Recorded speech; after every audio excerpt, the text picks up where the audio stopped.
Hello, today we'll do the lesson for 10th ICSE called The Last Lesson by Alphonse Daudet. So it says, I started for school very late that morning and was in a great dread of a scolding, especially because Monsieur Hamel had said that he would question us on participles and I did not know the first word about them.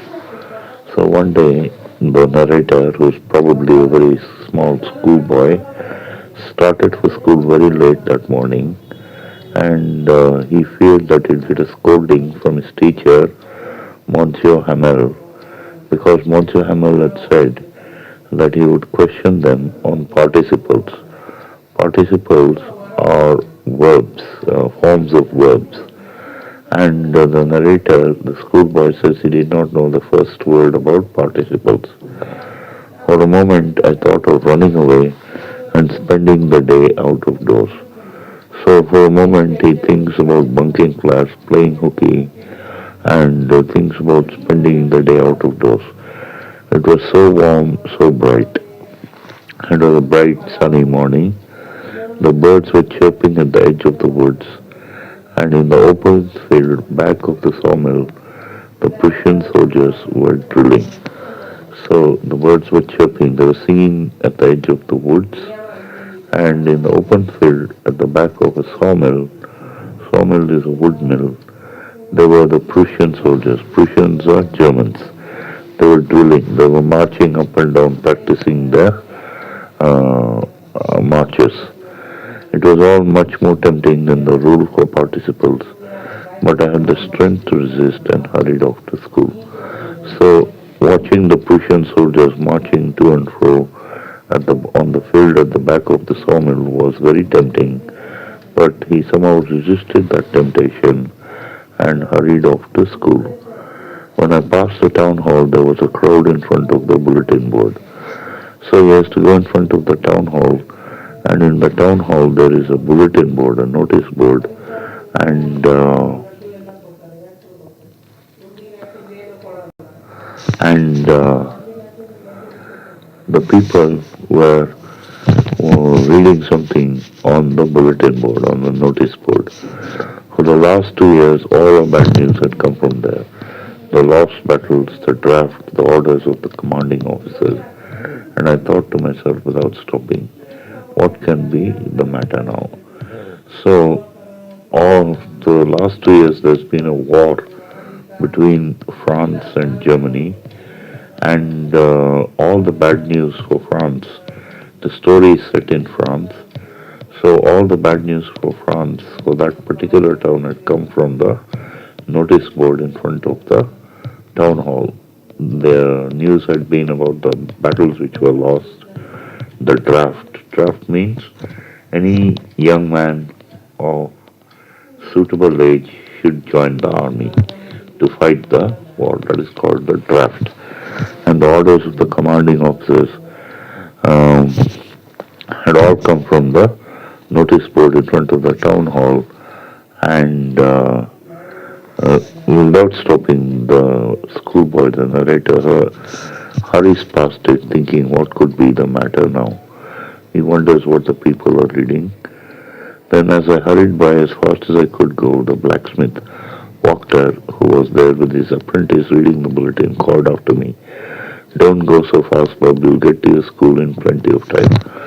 So one of the people who's reading the notice board, is the blacksmith called Wachter, and he was there with his apprentice, the boy who is training to become a blacksmith under Wachter.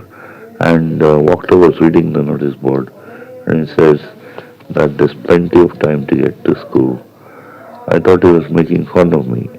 So the narrator thinks Wachter is making fun of him, and reached Monsieur Hamel's little garden all out of breath. So Monsieur Hamel is the school teacher who is going to take class on that day. So usually when school began, there was a great bustle which could be heard out in the street. The opening and closing of desks, lessons repeated in unison, very loud, with our hands over our ears to understand better, and the teacher's great ruler rapping on the table. So when the school began, usually every day, there was a great movement of students. There was a great bustle, and that could be heard out in the street. Not only the movement of the students, but also the opening and the closing of desks. Lessons repeated together in unison, and they were recited very loudly. And the students used to hold their hands over their ears so that no other sound would come in, and they could hear themselves recite to understand better. And Monsieur Hamel's great ruler rapping on the table to get students who are not paying attention to get their attention. But now it was also still, I had counted on the commotion to get to my desk without being seen. But now it was also still, now it was very quiet. The narrator, the schoolboy, thinks if there was still some noise, the usual noise going on, he could get into the classroom without being seen. But of course, that day everything had to be as quiet as Sunday morning. So it's the narrator's misfortune that that day seemed to be very quiet, and he could hardly slip into the classroom without being seen. Through the window, I saw my classmates already in their places, and Monsieur Hamel walking up and down with his terrible iron ruler under his arm. So Monsieur Hamel seems to be taking the class. The students, the narrator's classmates are all in their places, and Monsieur Hamel has his terrible ruler, which is made of iron, under his arm. I had to open the door and go in before everybody, and you can imagine how I blushed and how frightened I was. So narrator feels embarrassed because he's come late, but nothing happened. Monsieur Hamel saw me and said very kindly, "Go to your place quickly, little Franz. We were beginning without you." So the name of the narrator is Franz. So Monsieur Hamel asked him to go to his desk, and I jumped over the desk and sat down at my desk. Not till then, when I had got a little over my fright, did I see that our teacher had on his beautiful green coat, his frilled shirt, and the little black silk cap, all embroidered, that he never wore except on inspection and prize days. So when he sat down and he could register what was going on, after he got over his fright, he saw that Monsieur Hamel had on his best clothes. He had his beautiful green coat, his frilled shirt. Frilled means there are waves in front of the shirt, and the little black silk cap he was wearing, and that silk cap was embroidered, and he never wore these clothes and cap except on days of inspection when the school inspector came, and on prize days when the sports prizes and the other competition prizes were given away. Never did Monsieur Hamel wear such special clothes, his best clothes. Besides, the whole school seemed so strange and solemn. But the thing that surprised me most was to see on the bank benches that were always empty, the village people sitting quietly like ourselves. Old Hauser with his three-cornered hat, the former mayor, the former postmaster, and several others besides. So in the school classroom, there were other people, village people sitting quietly. They were very old. Some of them had retired.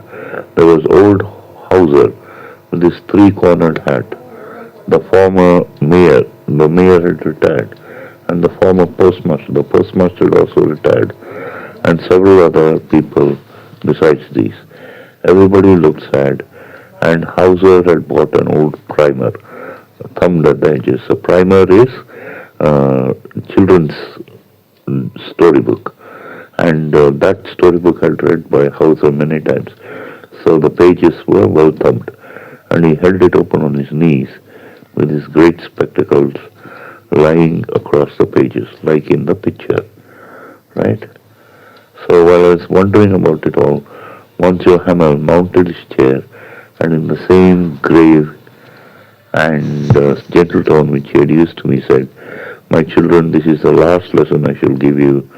The order has come from Berlin to teach only German in the schools of Alsace and Lorraine.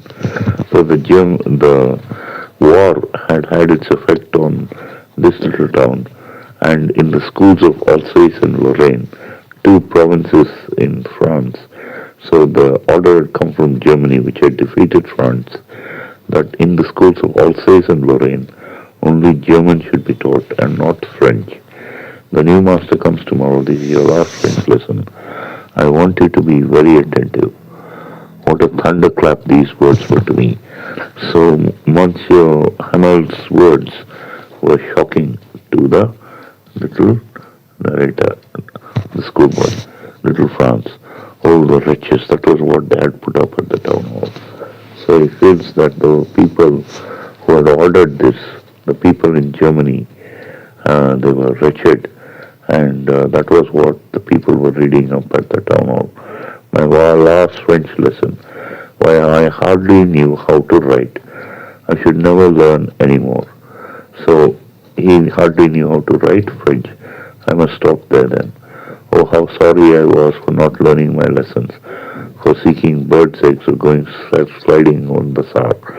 So he was sorry that he had wasted his time when he had the opportunity to read French. He had gone seeking the eggs of birds, and he had gone sliding on the Saar River when it was frozen over. My books that had seemed such a nuisance a while ago, so heavy to carry, my grammar and my history of the saints, were old friends now that I couldn't give up. So the books he thought were once so heavy now seemed like old friends. And those books were his grammar of the French language and his book on the history of the saints. And Monsieur Hamel too. The idea that he was going away, that he should never see him again, made me forget all about his ruler and how cranky he was. So when the thought came that he would never see Monsieur Hamel again, and that Mr. Hamel was going away, that he felt sorry for himself, and he forgot all about Monsieur Hamel's strictness. He forgot all about the ruler and how he could beat anybody at any time, how cranky he was. Poor man. It was in honor of his last lesson that he had put on his fine Sunday clothes. And now I understood why the old men of the village were sitting there in the back of the room. So the old men of the village, they had probably burnt under Monsieur Hamel, and they had come to see him off at his last lesson. It was because they were sorry too that they had not gone to school more. So the old men like Hauser and the postmaster and the former mayor, they had gone to school, they had to reach greater heights. So they were sorry that they had not gone to school more. It was their way of thanking our masters for his 40 years of faithful service and of showing their respect for the country that was theirs no more. So the old people of the village were there in the classroom because they wanted to learn French, and they wished they knew more. They had studied more French, and it was also their way of thanking Monsieur Hamel for his first 40 years of faithful service in that place. While I was thinking of all this, I heard my name called. So he hears his name called Franz by Monsieur Hamel. It was my turn to recite. What would I have not given to be able to say that dreadful rule for the participle all through, very loud and clear, and without one mistake. So little Franz wishes that he could recite the rule for participles without making a mistake, but he couldn't. But I got mixed up on the very first words and stood there holding on to my desk, my heart beating and not daring to look up. So little Franz feels very sorry for himself, and that not only because he could not recite the lesson on participles, but because Monsieur Hamel was giving his last lesson. I heard Monsieur Hamel say to me, I won't scold you, little Franz, you must feel bad enough. See how it is. Every day we have to say to ourselves, bah, I have plenty of time, I'll learn it tomorrow. So, and now you see where we come out. And that's the great trouble with Alsace. She puts off learning till tomorrow. Now those fellows out there will have the right to say to you, How is it? You pretend to be Frenchmen, and yet you can neither speak nor write your own language. But you are not the worst poor little France. We've all a great deal to reproach ourselves with. So Miss Monsieur Hamel says to little France, he tells France, you see how it is. Every day they had said to themselves for the past 2 or 3 years when little Franz was attending school and other students were attending school that they put off learning till the next day. And now they see when the time comes, where is it brought them? That's the great trouble with Alsace, says Monsieur Hamel. He puts off learning till tomorrow. So those fellows out there, the Prussians, the Germans, will have the right to say to them, you say you're French when you pretend to be Frenchmen, yet you can neither speak nor write French. So little France is not the worst of them, and they all have a great deal to feel sorry about. Your parents were not anxious enough to have you learn. So little France's parents, they were not anxious to have him learn. They preferred to put you to work on a farm or at the mills so as to have a little more money. So France's parents preferred him to work so that they'd have a little more money. He worked at the farm or at the mills. And I have been to blame also. Have I not often sent you to water my flowers instead of learning your lessons? And when I wanted to go fishing, did I not just give you a holiday? So even Monsieur Hamel has been remiss in the performance of his duties. So he had sent little Franz to water the flowers in Monsieur Hamel's garden when Franz had come for lessons. And when Monsieur Hamel wanted to go fishing, he just let Franz have a holiday. Then from one thing to another, Monsieur Hamel went on to talk of the French language, saying it was the most beautiful language in the world, the clearest, the most logical, and that we must guard it among us and never forget it, because when a people are enslaved, as long as they hold on to their language, it is as if they had the key to their prison. So Monsieur Hamel praises the French language, says it is the most logical, it is the most beautiful language in the world.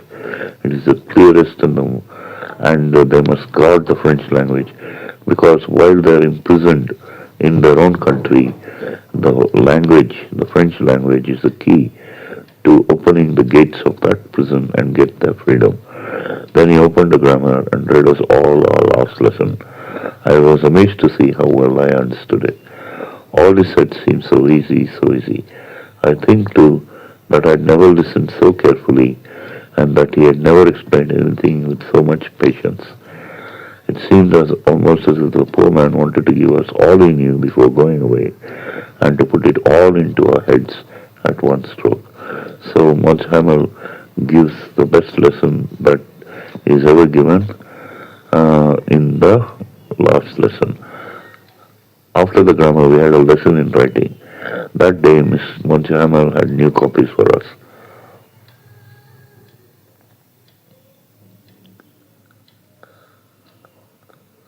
Right?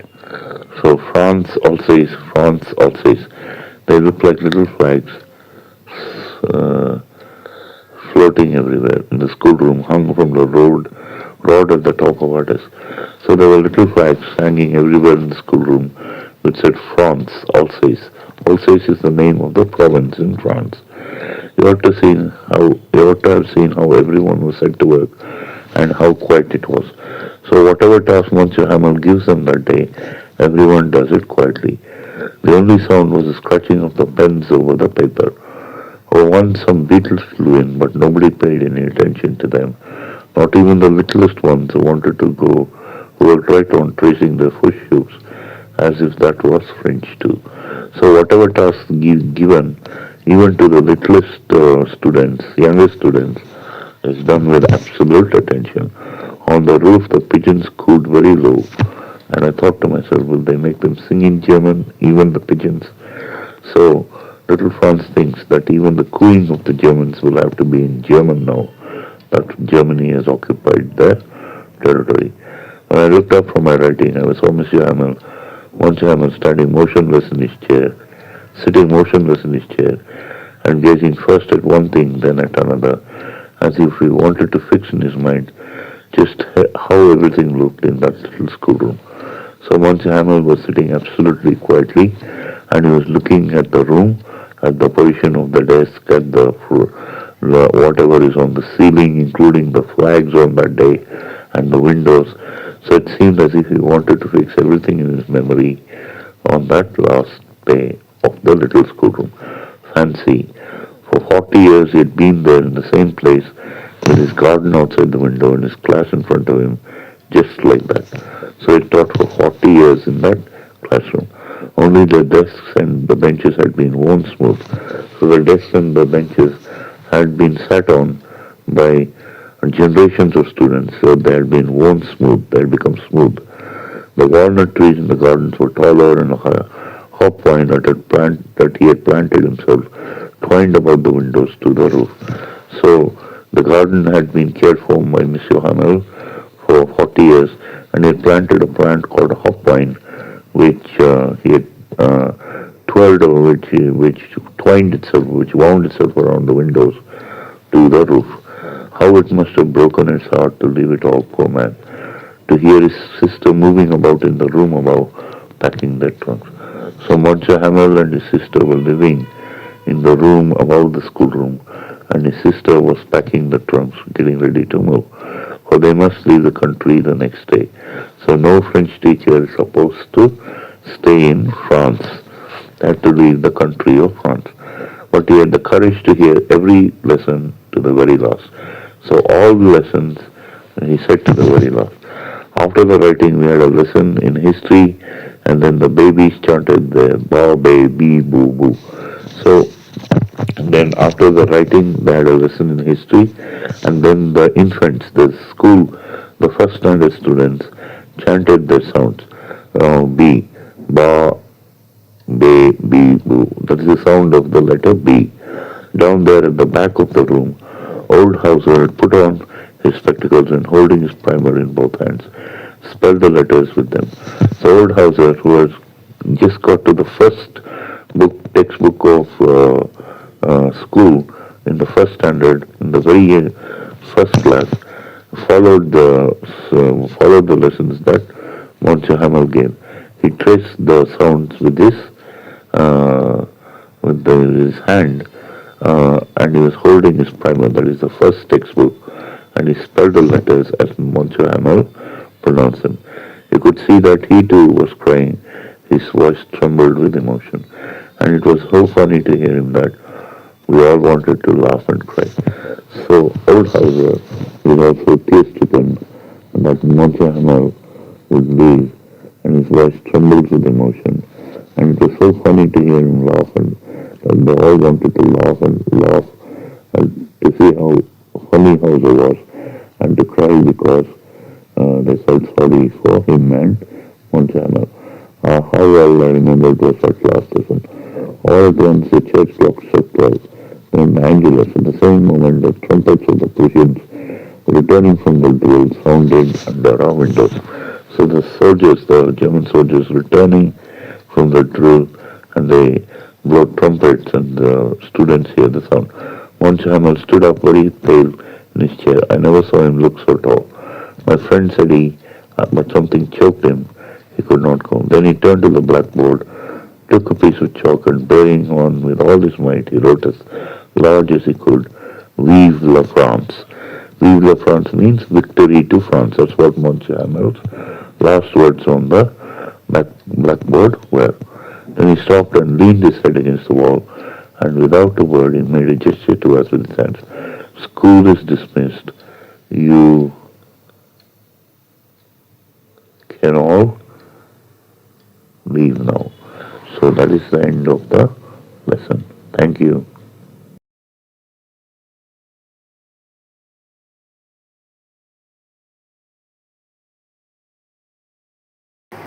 Hello, we'll do The Pedestrian by Ray Bradbury. So, a pedestrian is one who likes to take walks, one who walks. So it says, to enter out into that silence that was a city at 8 o'clock, of a misty evening in November to put your feet upon that buckling concrete walk, to step over grassy seams and make your way, hands in pockets, through the silences. That was what Mr. Leonard Mead most dearly loved to do. So, the pedestrian of the title is Mr. Leonard Mead, and Mr. Leonard Mead likes to walk on a misty evening in November. November is when it is winter, so the air is very chill, the air is very cold, and in the story, uh, it is set in the future. So, in the future, the streets of cities are entirely empty. No one is supposed to be walking about at 8 o'clock on an evening. So, um, Mr. Leonard Mead loved to enter into the silence of the streets, the silence of the city. He liked to put his feet upon the buckling concrete walk. Buckling means that the pavement stones are all unarranged. Nobody walks on the pavement, so they've been um, uncared for. So the pavement stones, they jut out from the surface of the ground. So he likes to walk on the buckling concrete walk, and he likes to step over the grassy seams. In between two pavement stones, in between the pavement stones, grass is growing. So on these grassy seams, over these grassy seams, Mr. Leonard Mead loves to walk with his hands in his pockets, through the silences. This is what Mr. Leonard Mead most dearly loved to do. He would stand upon the corner of an intersection and peer down long moonlit avenues of sidewalk in four directions, deciding which way to go. So he would come to an intersection. An intersection is where two roads meet at right angles. So he would peer down the intersections. He'd peer down one direction, then he'd look in the other. To peer means to look, to examine. So he looks down all the four directions, trying to decide which way to go.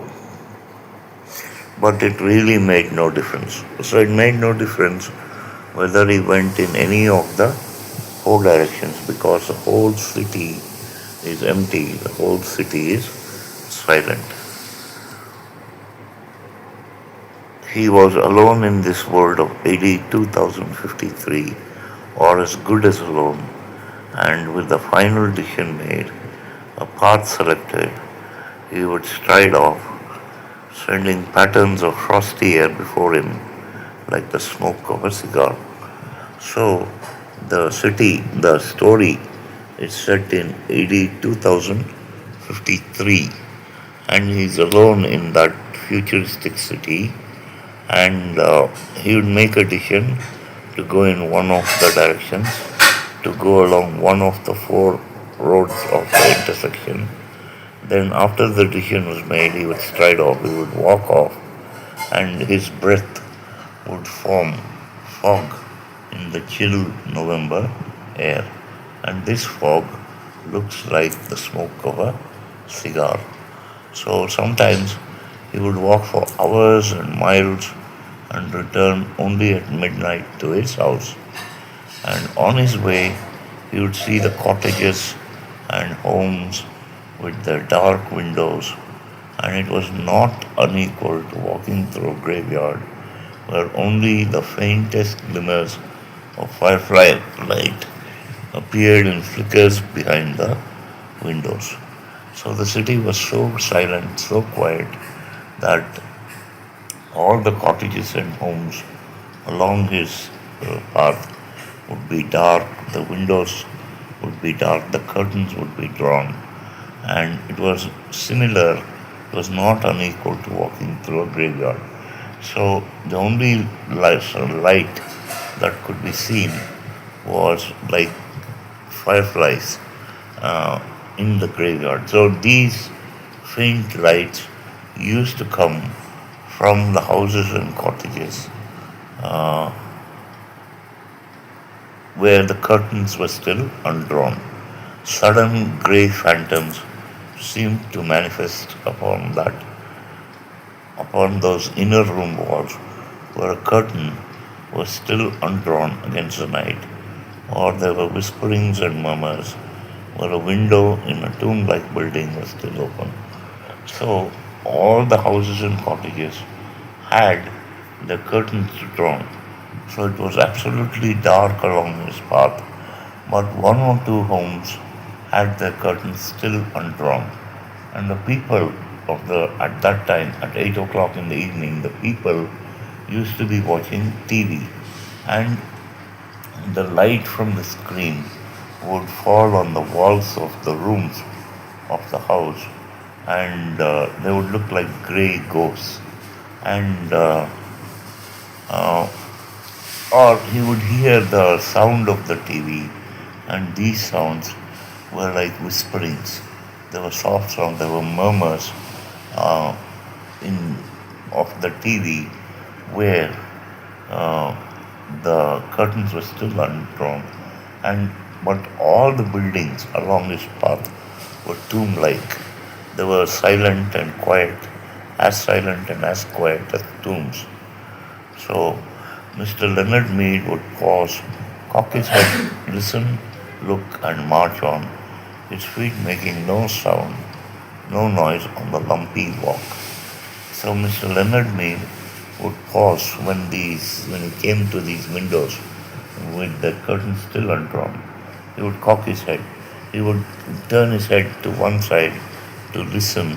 He would look, and then he would march on. And his feet made no noise on the lumpy walk.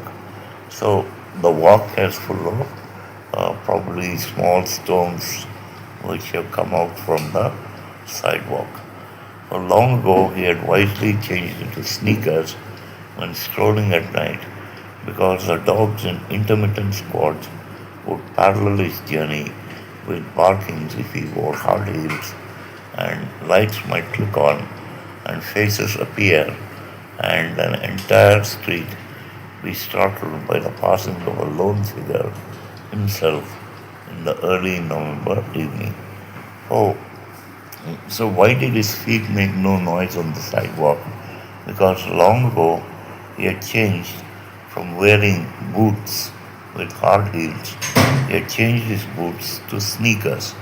So the soft soles of the sneakers made no sound upon the sidewalk.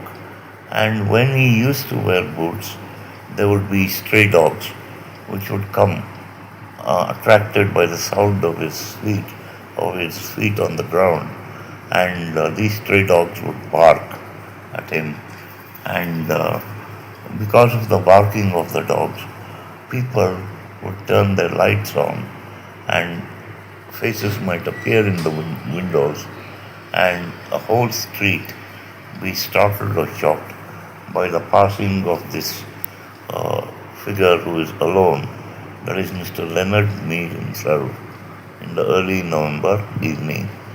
On this particular evening, he began his journey in a westerly direction. So, on that particular evening, he starts going towards the west, toward the hidden sea. There was a good crystal frost in the air. It cut the nose and made the lungs blaze like a Christmas tree inside. You could feel the cold light going on and off, all the branches filled with invisible snow. So the air is so chilly, the air is so cold that it seems to cut his nose. And when he inhales the chilly air, the warmth inside his lungs, it blazes up. So the chill air seems to make his lungs blaze up, and is similar to a Christmas tree with its decorations, with the Christmas lights going on and off. And uh,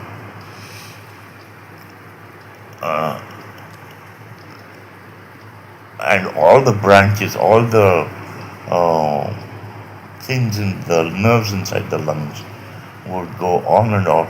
They would feel a chilly heat, and it's like a Christmas tree whose lights are going on and off.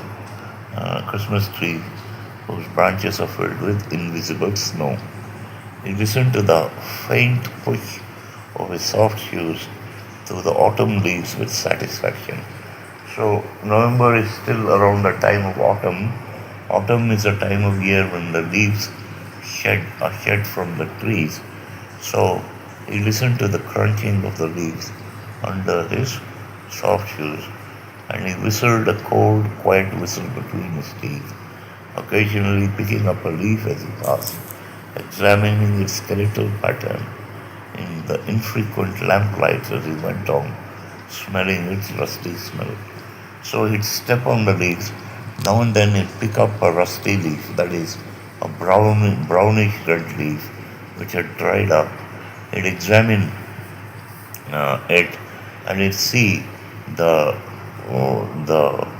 patterns on the leaf, and those patterns were like skeletons, were skeletal, and he'd examine this leaf in the lamplights. These street lights were few and far between, and you'd smell the leaf, and the leaves used to have a rusty smell. Hello in there, he whispered to every house on every side as he moved. What's up tonight on Channel 4, Channel 7, Channel 9? Where are the cowboys rushing, and do I see the United States cavalry over the next hill to the rescue? So he would hold a silent conversation with the people in the house, and he would ask them what's on the TV, what's on Channel 4 of the TV, Channel 7 and Channel 9 of the TV. And on the TV, the programs would show cowboys rushing after some Indians. There would be a Western movie playing, or you would see, or on the TV there might be a program on which the United States cavalry were rescuing some people. So he holds a silent conversation with the people of the houses. The street was silent and long and empty, with only a shadow moving like the shadow of a hawk in mid-country. So just as a hawk, when it's floating in the air and its shadow falls on the ground, on the plains where there are no trees, where only grass, just as the shadow of the hawk goes up and down on the ground, his uh, shadow moved like the shadow of the hawk.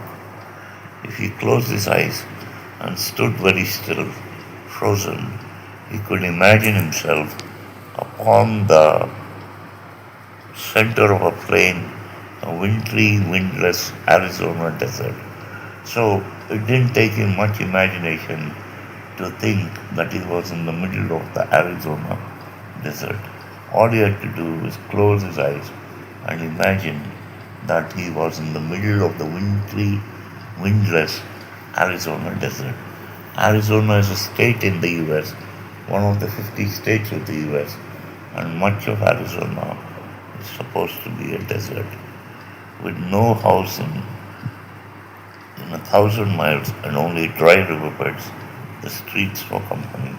So Mr. Leonard Mead is so alone that he could imagine himself to be in the Arizona desert.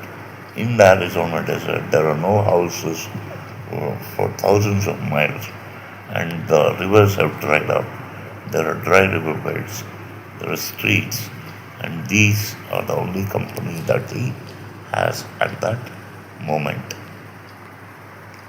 So what is it now? He asked the houses, noticing his wristwatch. 8:30 p.m. Time for a dozen assorted murders, a quiz, a review, a comedian falling off the stage. So again, he continues his silent conversation with the people inside the houses, and he asks, "What time is it now?" It's now 8:30 p.m. So at 8:30 p.m. in the evenings, there would be some crime fiction. There would be a dozen different murders on the programs in the TV, or there might be a quiz program, or there might be a musical, a review, or there might be a clown falling off the stage in one of the programs, comedy. So, was that a murmur of laughter from within the moon white house? So, the houses have the moonlight falling on them, so they're moon white. So he asked himself if that was laughter he heard from within the moon white house. He hesitated, but went on when nothing more happened. He stumbled over a particularly uneven section of sidewalk.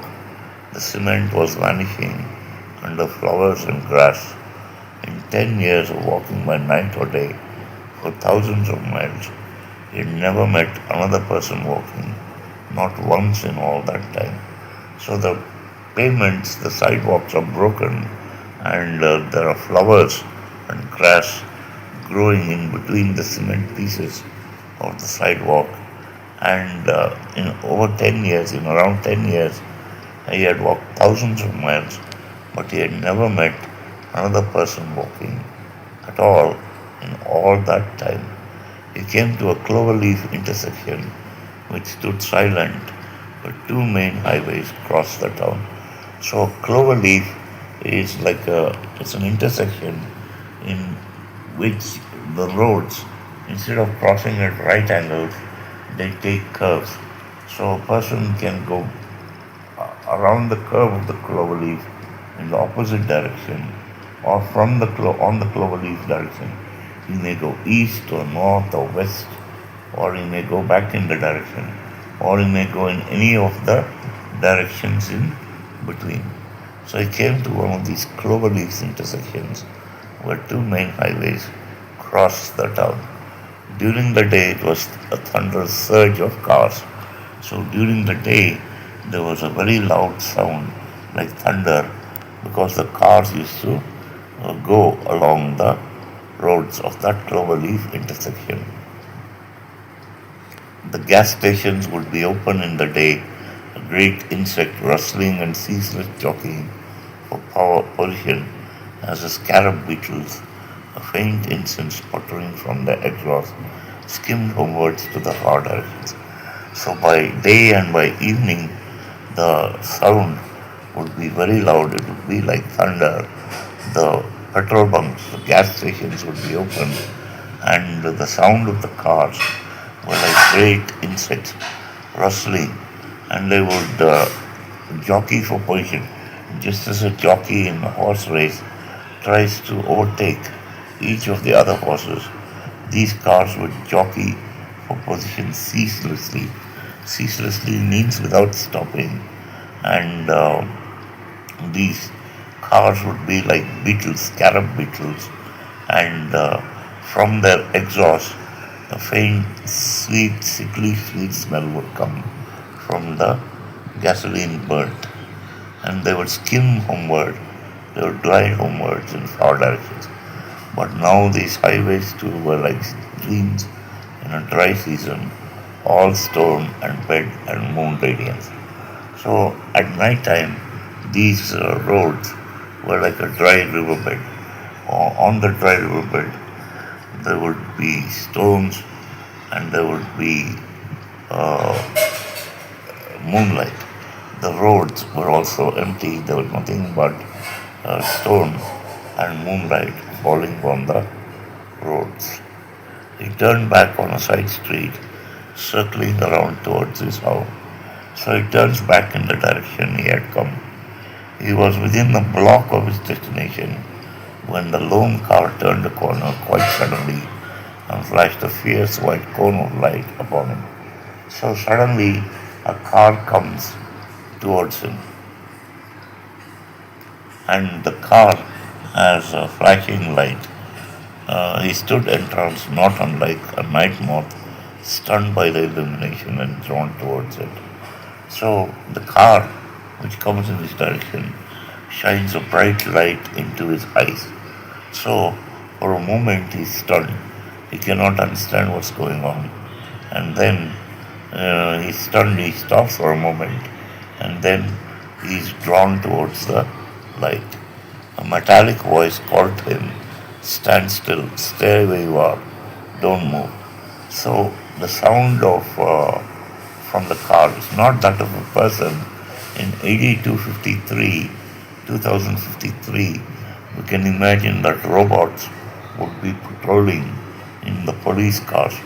So this is one such uh, one such crime prevention car. It belongs to the robot police, and the robots have metallic voices. So the metallic voice called out to him to stand still and stay where he is, not to move. He halted. "Put up your hands." "But," he said, "your hands up or we'll shoot."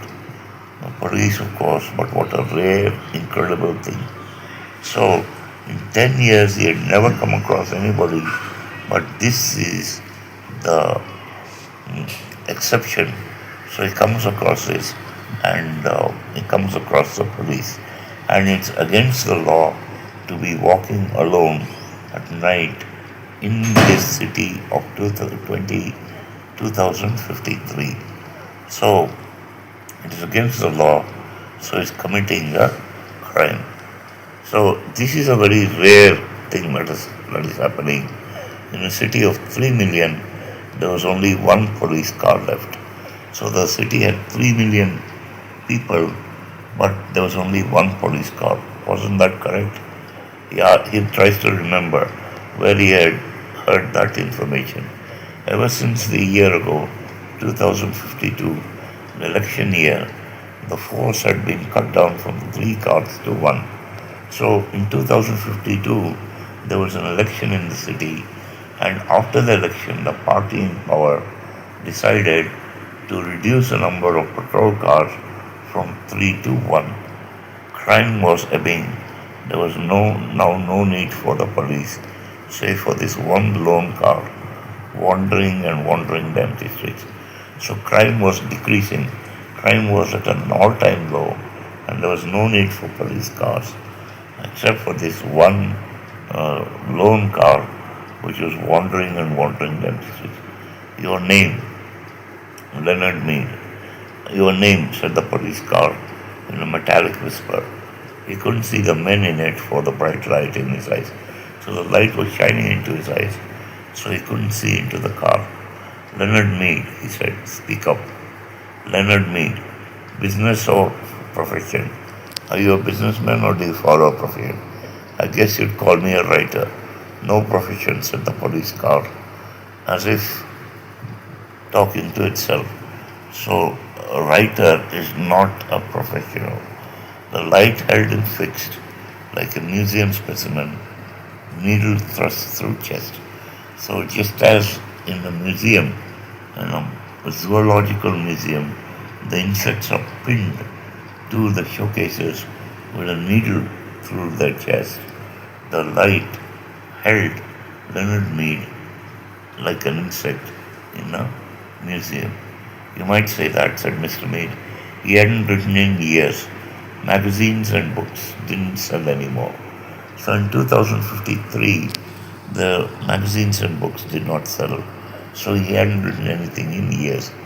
Everything went on in the tomb-like houses at night now, he thought, continuing his fancy.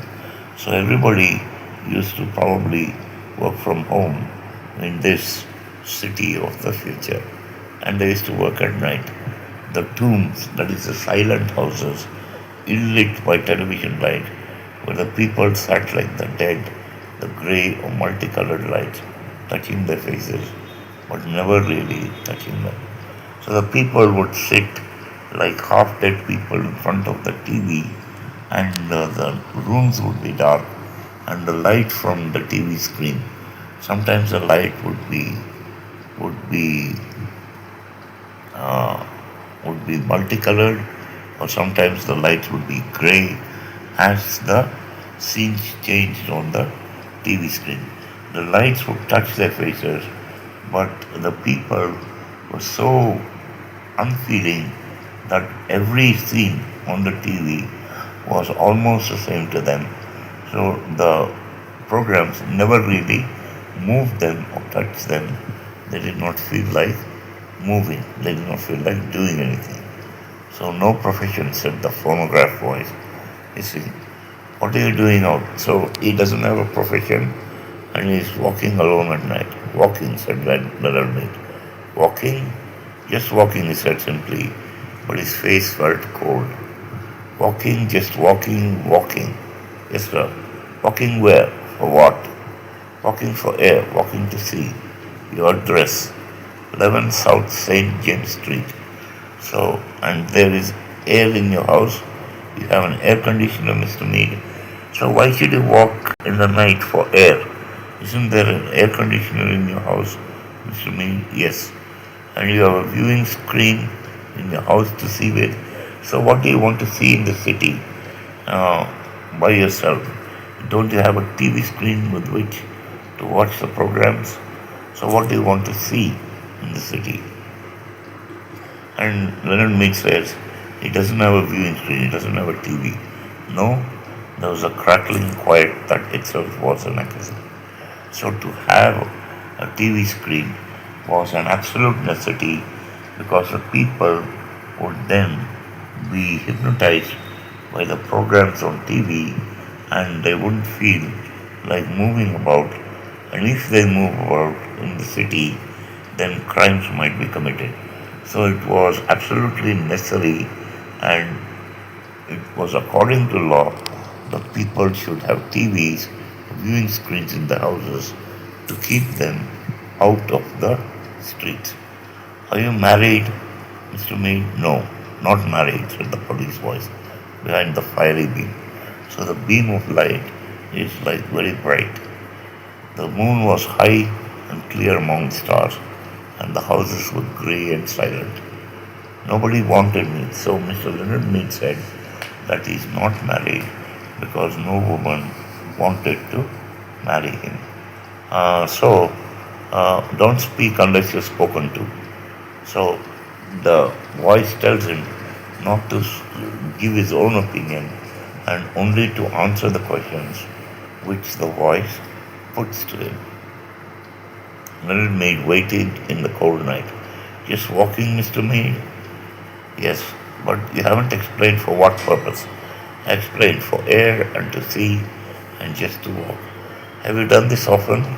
Every night for 10 years. The police car sat in the center of the street with its radio throat faintly humming. So the police car is probably a robot in the city of the future and is probably communicating with some central station. So the radio inside the police car hums faintly. Well, Mr. Mead said, is that all? He asked politely. Yes, said the voice. Here. There was a sigh, a pop. The back door of the police car sprang wide. Get in. So there's a spring which unlocks a door and that spring makes a popping sound. So Mr. Leonard Mead has to get into the police car. Wait a minute, I haven't done anything. Get in. So Mr. Leonard Mead realizes that he's going to go be arrested. So he says he hasn't done anything. But the police voice, the robot police voice says, Toad tells him to get in. I protest. Mr. Mead, he walks like a man suddenly drunk. So Mr. Mead suddenly loses all the strength and he walks like one who is drunk. He doesn't have any strength either in his arms or his legs or his body. As he passed the front window of the car, he looked in. As he had expected, there was no one in the front seat, no one in the car at all. So it's an absolutely robotic police car and it's probably being controlled by someone in some central station. Get in. He put his hand to the door and peered into the back seat. He looks into the back seat. which was a little cell, a little black jail with bars. So the back seat had bars drilled all around. It smelled of riveted steel. It smelled of harsh antiseptic. So it smells like antiseptic, Dettol, and it smells like steel. It smelled too clean and hard and metallic. There was nothing soft there. Now, if you had a wife to give you an alibi, said the iron voice, but so if you had a wife, that would be respectable. But Mr. Leonard Mead doesn't have a wife, so he was arrested by the police. Where are you taking me? The car hesitated, or rather gave a faint whirring click, as if information somewhere was dropping card by punch slotted card under electric eyes. So, when Mr. Leonard Mead asks the question, the information is transmitted to the central station, and there the receiver of the information, the person, puts in punch cards. So computers in the time when the story was written, they were programmed by punch cards. So once a punch card was inserted, the answer would come back as to where they were taking him, where he was going, to the psychiatric center for research on regressive tendencies. So he's going to be taken to a lunatic asylum, a silent psychiatric center for research on regressive tendencies. Regressive tendencies are antisocial tendencies. So he's being treated as a criminal.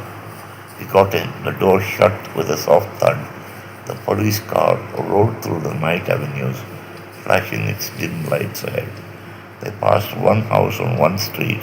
A moment later, one house in an entire city of houses that were dark. But this one particular house had all of its electric lights brightly lit.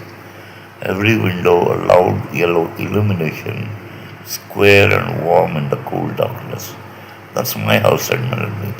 No one answered him. The car moved down the empty riverbed streets and off away, leaving the empty streets with the empty sidewalks, and no sound and no motion all the rest of the chill November night. So the car moves down the streets, and in those streets there was no motion, no one moved, nothing happened on that chill November night, except that Mr. Leonard Sneed goes to the lunatic asylum. He's been taken to the psychiatric center for research on regressive tendencies. Thank you.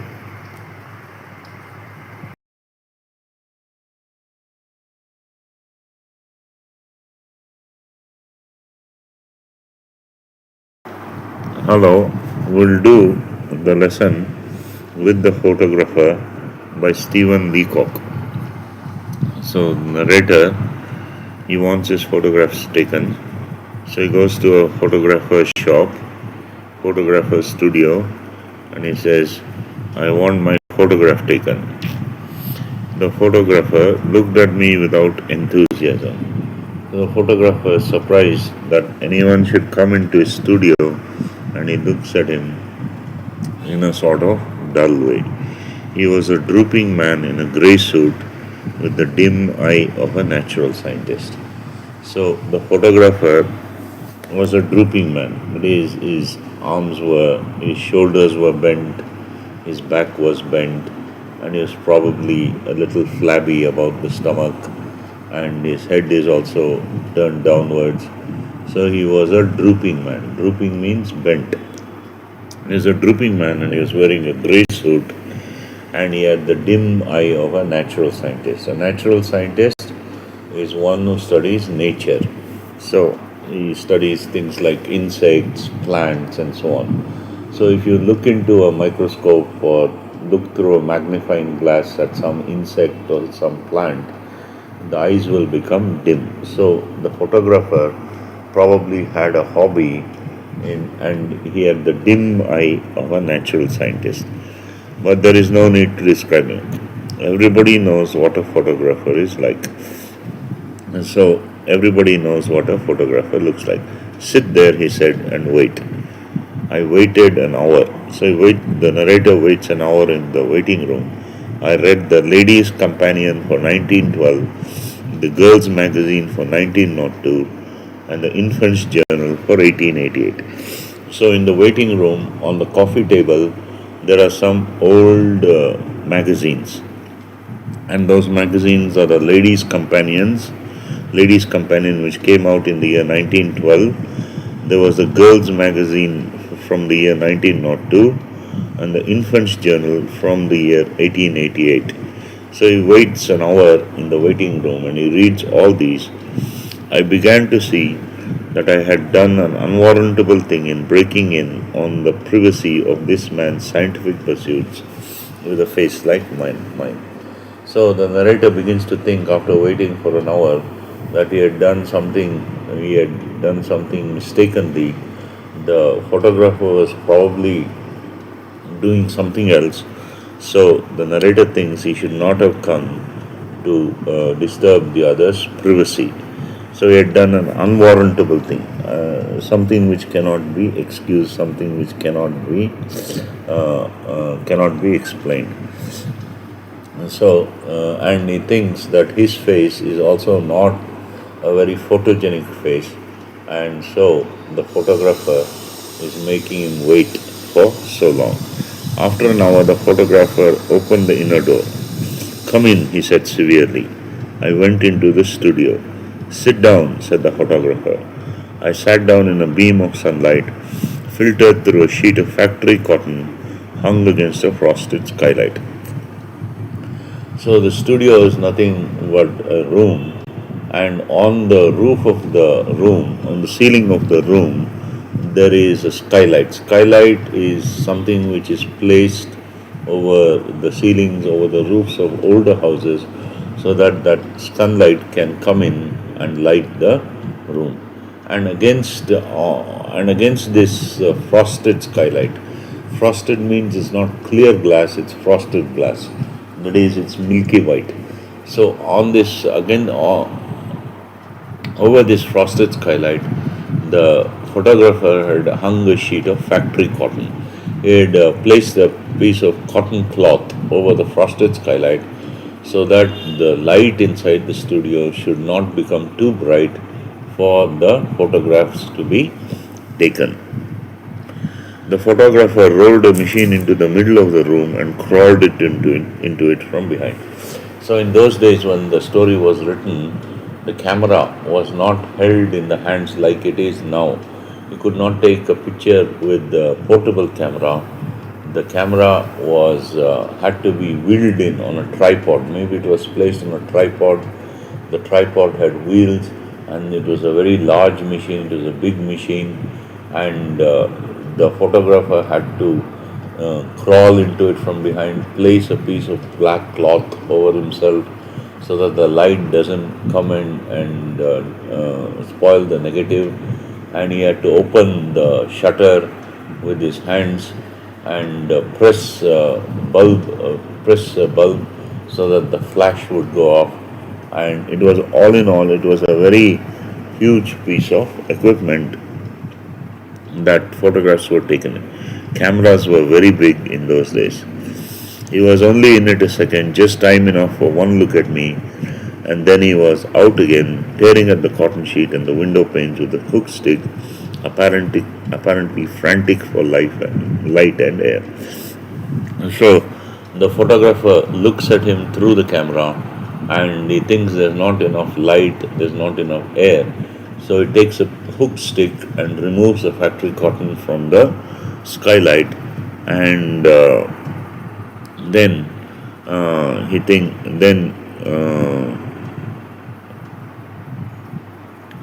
he crawled back into the machine again, drew a little black cloth over himself. So that little black cloth is placed over the head of the photographer so that light doesn't come and spoil the negative. This time he was very quiet in there. I knew that he was praying, and I kept still. So the photograph has to be taken very carefully. So the narrator kept very still so that the photograph wouldn't be blurred. When the photographer came out at last, he looked very grave and shook his head. When the photographer came out of the piece of black cloth, he looked very serious and he shook his head as though there was something wrong with the narrator. The face is quite wrong, he said. I know, I answered quietly. I have always known it. Narrator knows that his face is not very photogenic. He sighed. I think the face would be better three quarters full. So the photographer thinks that probably the face would be better if a close up was got. I'm sure it would, I said enthusiastically, for I was glad to find that the man had such a human side to him. So would yours. In fact, I continued, how many faces one sees that are apparently hard, narrow, limited, but the minute one gets them three quarters full, they get wide, large, almost bounded. Narrator knows this is not a photogenic face, so he is grateful that the photographer has human side to him, that will make his face look attractive in the photograph. So, but the photographer had ceased to listen. As the narrator continues to speak, the photographer stops listening. He came over and took my head in his hands and twisted it sideways. So he looks at the narrator's face from the side, probably for a profile picture. I thought he meant to kiss me, and I closed my eyes.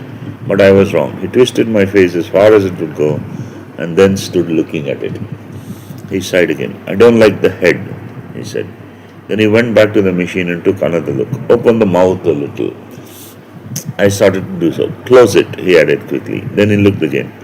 The ears are bad, he said. Droop them. Bend them a little more. Thank you. Now the eyes. Roll them in under the lids. Put the hands on the knees, please. And turn the face up just a little upward. Yes, that's better. Now just expand the lungs. Expand the chest. So, and hump the neck. Bend the neck. And that's it. And just contract the waist hard and twist the hip up toward the elbow. Now, I still don't quite like the face. It's just a trifle too full. But I swung myself round on the stool. The photographer gives a lot of instructions, very detailed instructions. The narrator tries to follow all the instructions. That is, he bends the ears down, he rolls his eyes under his lids, he puts his hands on his knees, turns his face a bit upward. He follows all the detailed instructions.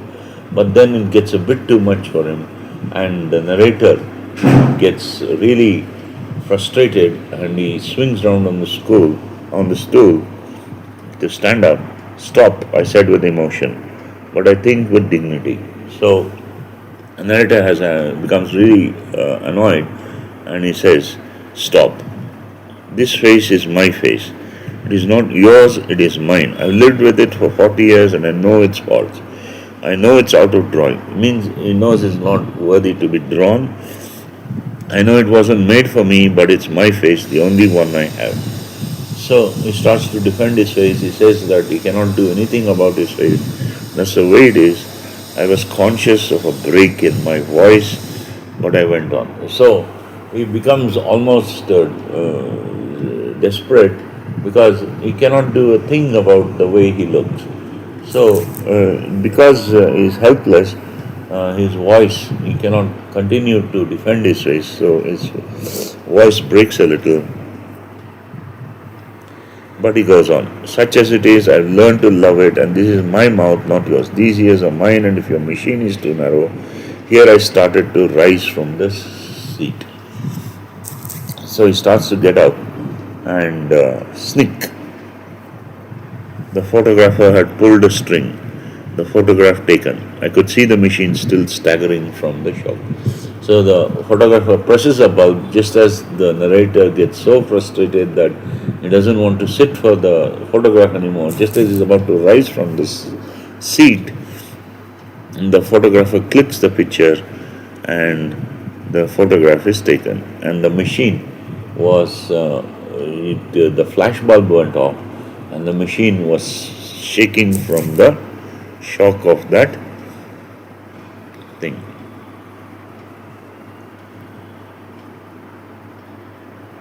So I said bitingly, Features, eh? No, before that. I think, said the photographer, pursing his lips in a pleased smile, that I caught the features just in a moment of animation. The photographer is pleased because the features of the narrator, that's the facial features, the eyes, the mouth, the ears, and everything, they were caught in a moment of animation when there was an expression on them. So the best way to take a photograph is when somebody is showing some expression on their faces. So the photographer is pleased that he took the photograph when narrator was showing some expression, and then, but the narrator is not so happy. So I said bitingly, features, eh? You didn't think I could animate them, I suppose, but let me see the picture. So the narrator thinks you thought perhaps that I couldn't show any expression, that I was, my face doesn't show any feeling whatsoever. But I asked him to let him see the picture. Oh, there's nothing to see yet. I have to develop the negative first. Come back on Saturday and let you see, and I'll let you see a proof of it. So in those days, the photographs they were taken in the camera. The negatives were taken to what is called a dark room, in which the only source of light was a red glowing light, and in that dark room, the negatives were exposed to some chemicals, and the photograph would emerge from the negative. So it takes some time for the negatives to be developed. So the photographer asked him to come back on Saturday. On Saturday, I went back. The photographer beckoned me. He signals the narrator to come in. I thought he seemed quieter and graver than before. So the photographer looks even quieter and more serious than he did before. I think too there was a certain pride in his manner. So the photographer probably thinks he's done a very good job, so he shows a certain pride. He unfolded the proof of a large photograph, and we both looked at it in silence. Is it me? I asked. So the narrator doesn't recognize what he sees in the photograph. Yes, he said quietly, it is you, and we went on looking at it. The eyes, I said hesitatingly, don't look very much like mine. Oh no, I've retouched them. They came out splendidly, don't they? And so the photographer has changed the way the eyes look in the photograph. Fine, I said, but surely my eyebrows are not like that. No, said the photographer with a momentary glance at my face. So the photographer looks at the narrator's face and sees that the eyebrows of the narrator are not like those in the photograph. If the eyebrows are removed, the eyebrows have been removed, we have a process now, the Delphide, for putting in new ones. So there is a process in photography called the Delphide which removes the eyebrows. You'll notice that we applied it to carry the hair away from the brow. So the photographer has applied the Delphide process to remove the hair of the narrator from the brow in the photograph. I don't like the hair low on the skull. Oh, you don't you? I said. No, he went on, I don't care for it. I like to get the hair clear back to the superficies and make out a new brow line. So the photographer says he doesn't want the hair to cover the forehead. He wants it straight back to the edge. So he's used the Delphide process and he wants to expose the forehead. So the narrator continues. Oh, what about the mouth? I said with bitterness that was lost in the photograph. Is that mine? So the narrator asks bitterly. He's very angry and upset, but the tone of voice which conveys his bitterness doesn't seem to register with the photographer, and he says, yes, is the mouth his? It's adjusted that Leo's is too low. I found I couldn't use it. So the photographer has retouched the photograph, even the mouth. The ears, though, strike me as a good likeness. They're just like mine. Is it me? Is it me? Yes, said the photographer thoughtfully, but that's so. But I can fix that all right in the print. We have a process now, the sulfide, for removing the ears entirely. So the photographer doesn't think the ears of the narrator look good in the photograph. So he says he'll use a process called the sulfide, which will remove the ears entirely, and he tries to continue. But the narrator gets so angry and so upset that he bursts out. Listen, I interrupted. drawing myself up and animating my features to their full extent, and speaking with a withering scorn that should have blasted the man on the spot. So, as the photographer continues to expound on his views on how to make the photograph look better, the narrator gets so angry and so upset that he bursts out, "Listen!" And he spoke with such scorn. Scorn is real, showing the other person contempt. He's contemptuous of this photographer. He stands up to his full height, and that scorn, that contempt in his voice, blasted the man on the spot. And he continues, "Listen, I came here for a photograph, a picture, something which, mad though it seems, would have looked like me." So he says he wants a photograph that looks like that is a picture of himself.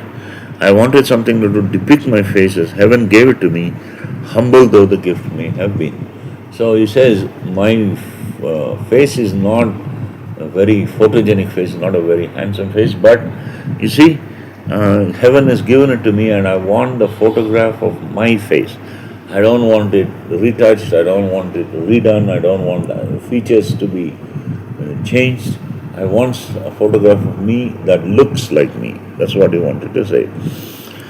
I wanted something that my friends might keep after my death to reconcile them to my loss. So he wants something for his friends to keep after he passes away, and he wants his friends to look at his photograph and remember him and reconcile themselves to his loss.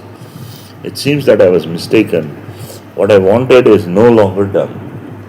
So, what he wants, a photograph of his face, is no longer done. Go on then with your brutal work. Go on then with your cruel work. Take your negative or whatever it is you call it, dip it in sulfide, bromide, oxide, cowhide, anything you like. Remove the eyes, correct the mouth, adjust the face, restore the lips, reanimate the necktie, and reconstruct the waistcoat. So he suggests all sorts of processes and procedures for the photographer to carry out on his photograph. Coat it with an inch of gloss, shade it, emboss it, gild it till even you acknowledge that it's finished.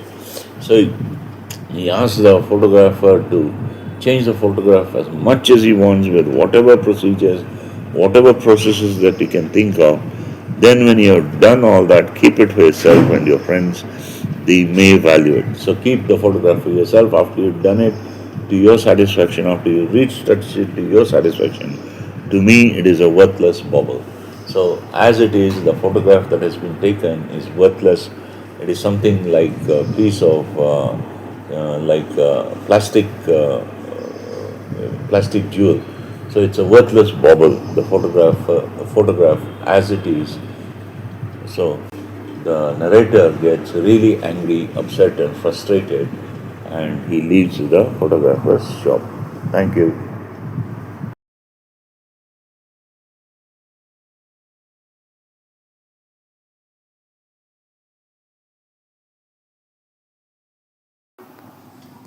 Hello. Today we'll do a poem called "A Considerable Speck" by the American poet Robert Frost. Robert Frost was a prize winning poet who managed to earn his livelihood by the writing of his poetry. So, he was one of the few writers who was able to earn his bread and butter through his writings. So, he is Pulitzer Prize winning, Nobel Prize winning poet, I think, and he was also the poet laureate of the US. So he has written many famous poems like Mending Wall, Stopping by the Woods on a Snowy Evening, uh, and others. So here we have a poem called A Considerable Speck by Robert Frost. So, what is a speck? A speck is a small dot, a minute object, a very small object. So, how can a minute or a small or a minuscule or a tiny thing be considerable? How can it be worthy of consideration? What is it that makes it? What is it that makes it? Worthy of notice? A small thing. So here, let's read the poem. It says, "A speck that would have been beneath my sight on any but a paper sheet so white, set off across what I had written there." So the poet was in his study. He was writing something at his table. On his table, he had a sheet of paper, a white sheet of paper, and he was writing something on that with ink. So, in the days of Robert Frost, there were no ball pens. He had to write it with liquid ink. So, as he was writing, something that was too tiny to for the poet to recognize what it is, too tiny for the poet to see what it is. Uh, it almost escaped his notice. It was beneath his sight, but on that sheet of paper, which is so white, it's it set off from one corner of the page to the other. So he had written something there, and it started walking across the sheet of paper. And because the paper was so white, the poet noticed it. It was a black, small speck on that sheet of paper, and it was moving. And the poet was in a thoughtful mood. He was thinking about what to write, he was pondering.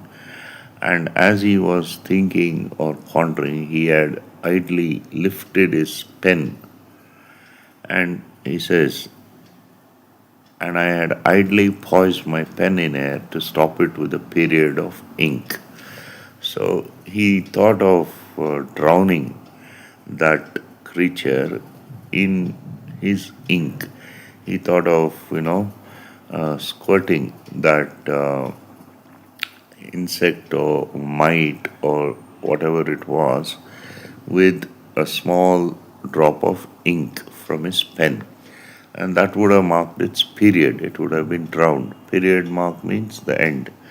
So that insect or whatever it was would have been drowned. When something strange about it made me think this was no dust speck by my breathing blown, but unmistakably a living mite. So he almost drowns it in some ink, but something about that speck made him think, and he thinks that it's not a piece of dust blown there by his breathing. It's not a piece of dust which is floating in the air and is blown there by his breathing, but unmistakably it was a living mite. It was a living insect. With inclinations, it could call its own. So, like all living things, that mite or insect, that small creature, had its own inclinations. That is, it had some wishes. Maybe it is to find a place of shelter right then, or maybe it was to find some food, or maybe it was to escape from the danger. So it had inclinations it could call its own. So the mite guesses what the poet is about to do. It senses what he's about to do. So it paused as with suspicion of my pen, and then came racing wildly on again. So it paused for a minute. It suspected what the poet would do with his pen, and to escape from the danger, it started to run. So it started to try to escape from the danger it's facing, and it raced wildly on the sheet of paper to where my manuscript was not yet dry. So the poet had written something on that piece of paper, on his manuscript, and the insect or the mite wanted to hide itself in the black marks. So it would have been camouflaged, it would have been covered, it would have been hidden by the black marks on the sheet of paper. So it raced to where the manuscript was not yet dry. The ink had not yet dried. Then paused again and either drank or smelt with loathing, for again it turned to fly. So as it came near the ink on what the poet with which the poet had written something, it either drank the ink or it smelt the ink, and it loathed the smell or the taste of ink, and it turned to fly. So the poet says, plainly with an intelligence I dealt. So it is obviously an intelligence. So it shows all the signs of wanting to preserve itself. It shows signs of wanting to find something like food. So it is plainly an intelligence with which the poet dealt with at that time. And the poet inspects it and he says, it seemed too tiny to have room for feet. So it is almost like nothing but a pair of wings and an abdomen and head. So it seemed too tiny to have room for feet. It was so small, yet must have had a set of them complete. Yet the poet thinks, like all living things, it too must have had a set of legs, complete legs.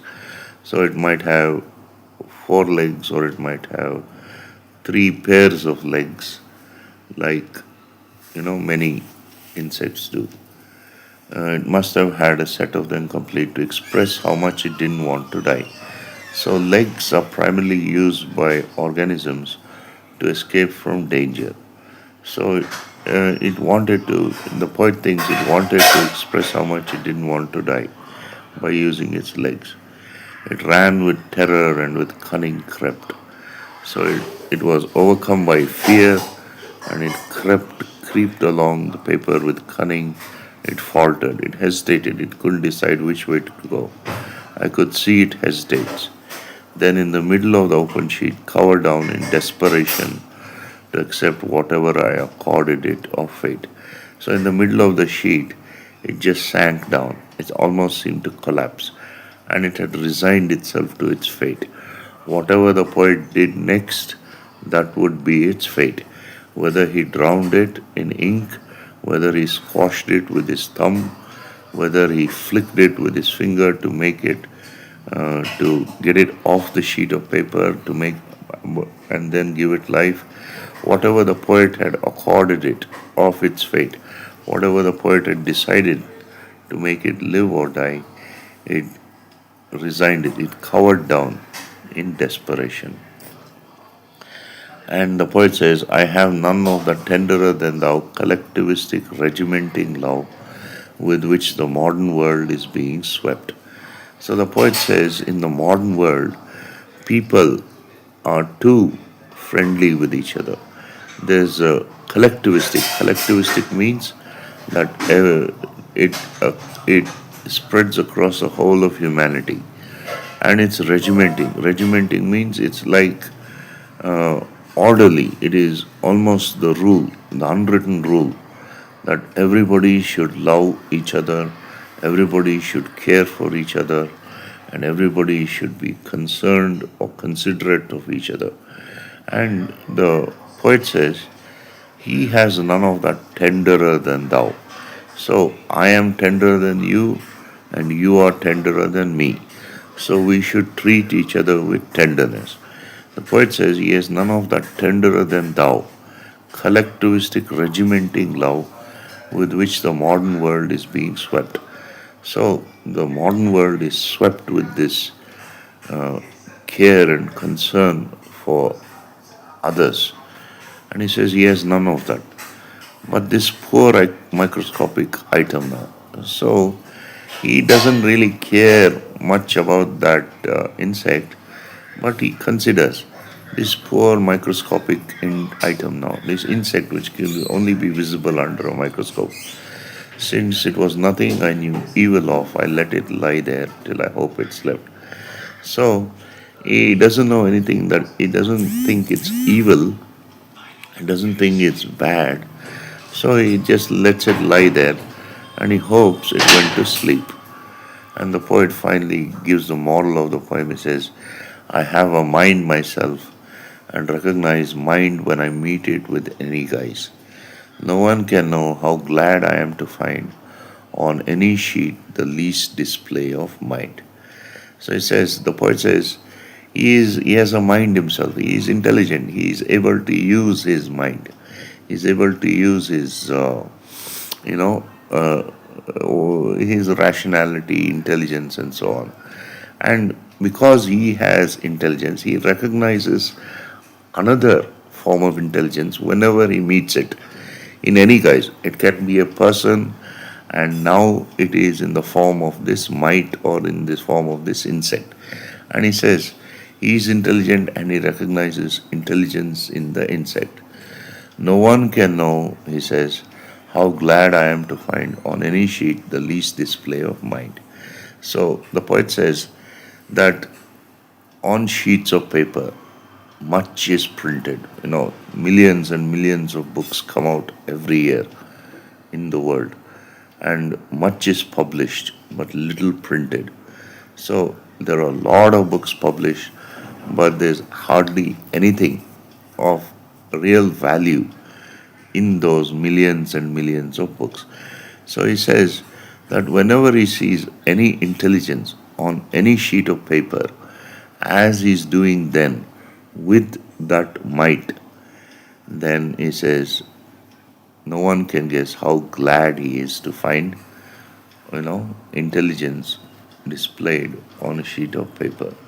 So, and this is the poem, a considerable speck. So the poet thinks that this mite, this insect, or this speck is worthy of his consideration because it shows signs of life.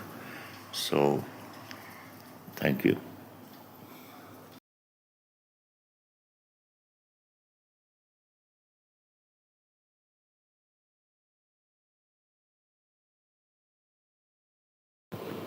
Hello. Today we'll do The Glove and the Lions by the poet Leigh Hunt. So we'll read the poem.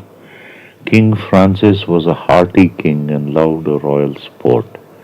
And one day, as his lions fought, sat looking on the court. So King Francis was a hearty king. He was a very he loved life. He was happy. He was full of energy, and he was a very energetic sort of person. And because he's full of life, he loved a royal sport. And the royal sport he has is to see his lions fighting. So the lions are fighting in a pit below, and there are bars on the pit, and lions are the kings among the beasts. So King Francis loved to see lions fighting, and he sat above them, above the pit, and he's looking on them fighting, and all his court. The court means all his ministers, all his nobles, all the ladies of the palace. They're all gathered there to watch the lions fight. So the nobles filled the benches and the ladies in the pride, and amongst them sat the Count de Lodge with one for whom he sighed. So all the nobility filled the benches around the pit, and the ladies are dressed in beautiful, colorful, shining clothes. And among the nobility, among the noblemen, they sat the Count de Lodge. And the Count de Lodge was in love with one of the ladies of the court, and he sighed softly for her company. And truly it was a gallant thing to see that crowning show, valor and love, and a king above, and the royal beasts below. So it was a magnificent thing to see the show which was going on. There was valor, there was bravery, there was the Count de Lodge who was brave, and he's in love, and there's a king sitting above him, and the lions are fighting below. So it was a magnificent thing to see. It was a gallant thing to see that. And in stanza 2, we're told, ramped and roared the lions with horrid laughing jaws.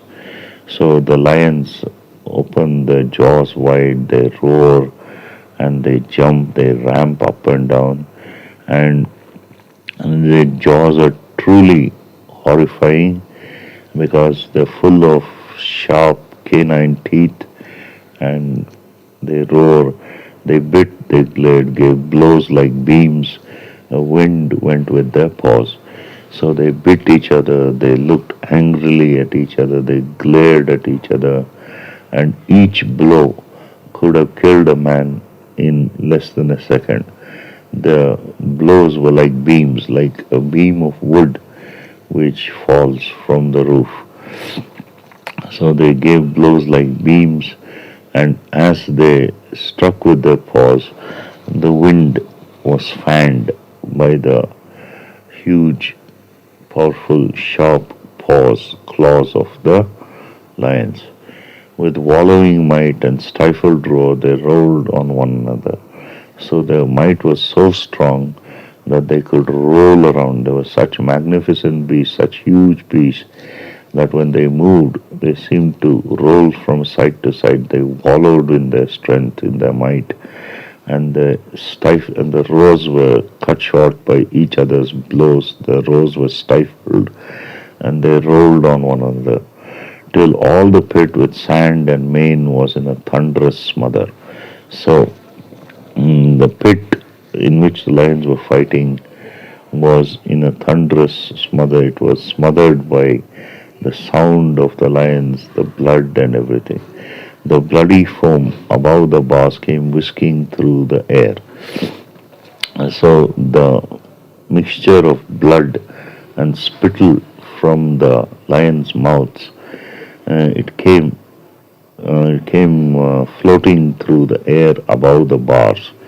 Said Francis then, "Fate, gentlemen, were better here than there." So King Francis said, "It is true that they're above the pit and not in the pit below with the lions. It is better that they're above and watching the lions fight than to be in the pit with the lions." Deloge's love overheard the king, a beauteous, lively dame, with smiling lips and sharp bright eyes, which always seemed the same. So the lady for whom Deloge sighed, the lady with whom Deloge was in love with, overheard King Francis, and she was a beautiful, lively dame. She was full of life, and her lips were smiling, and her eyes were sharp and bright, but they always had the same expression. The expression never seemed to change. She thought, "The Count, my lover, is brave as brave can be. He surely would do wondrous things to show his love for me." So she thinks that Count de Lodge is as brave as any man can be, and he would do wonderful things to prove his love for her. King, ladies, lovers, all look on, the occasion is divine.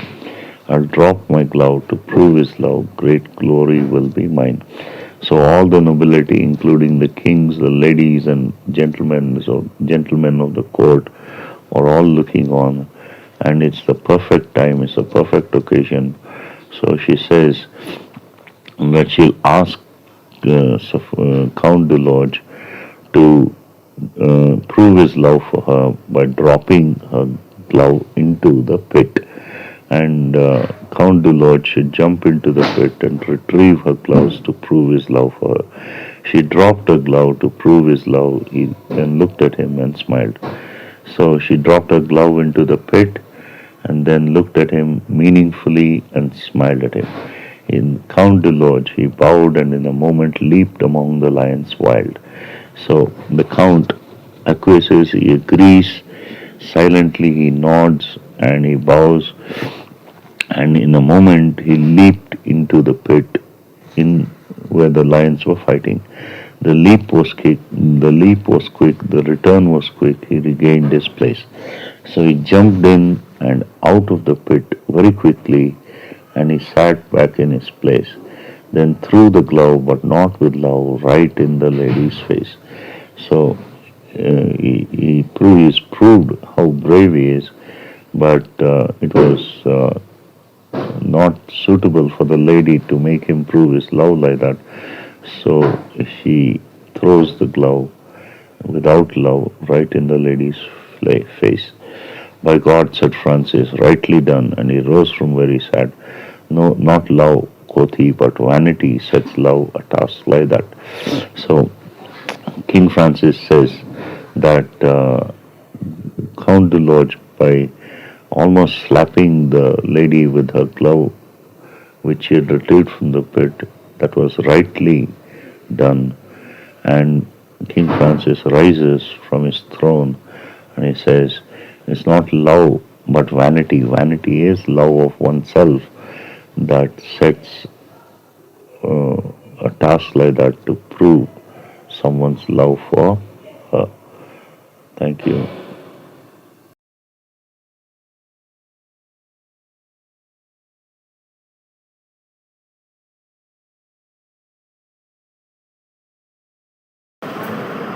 Hello, today we'll do the poem The Power of Music by Sukumar Ray, an Indian poet. So we'll read the poem. It says, when summer comes, we hear the hums of Bhishma Lochan Sharma. So in the summer season, when the music festivals start, we hear the hums. Hums means the singing of the musician Bhishma Lochan Sharma, who catches train on hill and plain from Delhi down to Burma. So the music of Bhishma Lochan Sharma, the strain means the music. So the music of Bhishma Lochan Sharma is played on the radio and it's heard on the hills and the plains from Delhi down to Burma. He sings as though he staked his life. He sings as though he is hell-bent. So Bhishma Lochan Sharma sings as if his life depends on it, as though it's going to be the last song he's going to sing. So he puts all his effort into singing his songs. He's hell-bent on singing. The people dazed retire amazed, although they know it's well meant. So when Bhishma Lochan Sharma puts such an intense effort into his singing, the people become dazed. Dazed means they become momentarily struck by amazement, and so they retire. Retire means they go back because they know it's well meant. They're trampled in the panic rout of languish pale and sickly and plead, my friend, we're near our end. Oh, stop your singing quickly. So whenever a music concert of Bhishma Lochan Sharma is held, they are trampled. They fall on the ground and people step on them.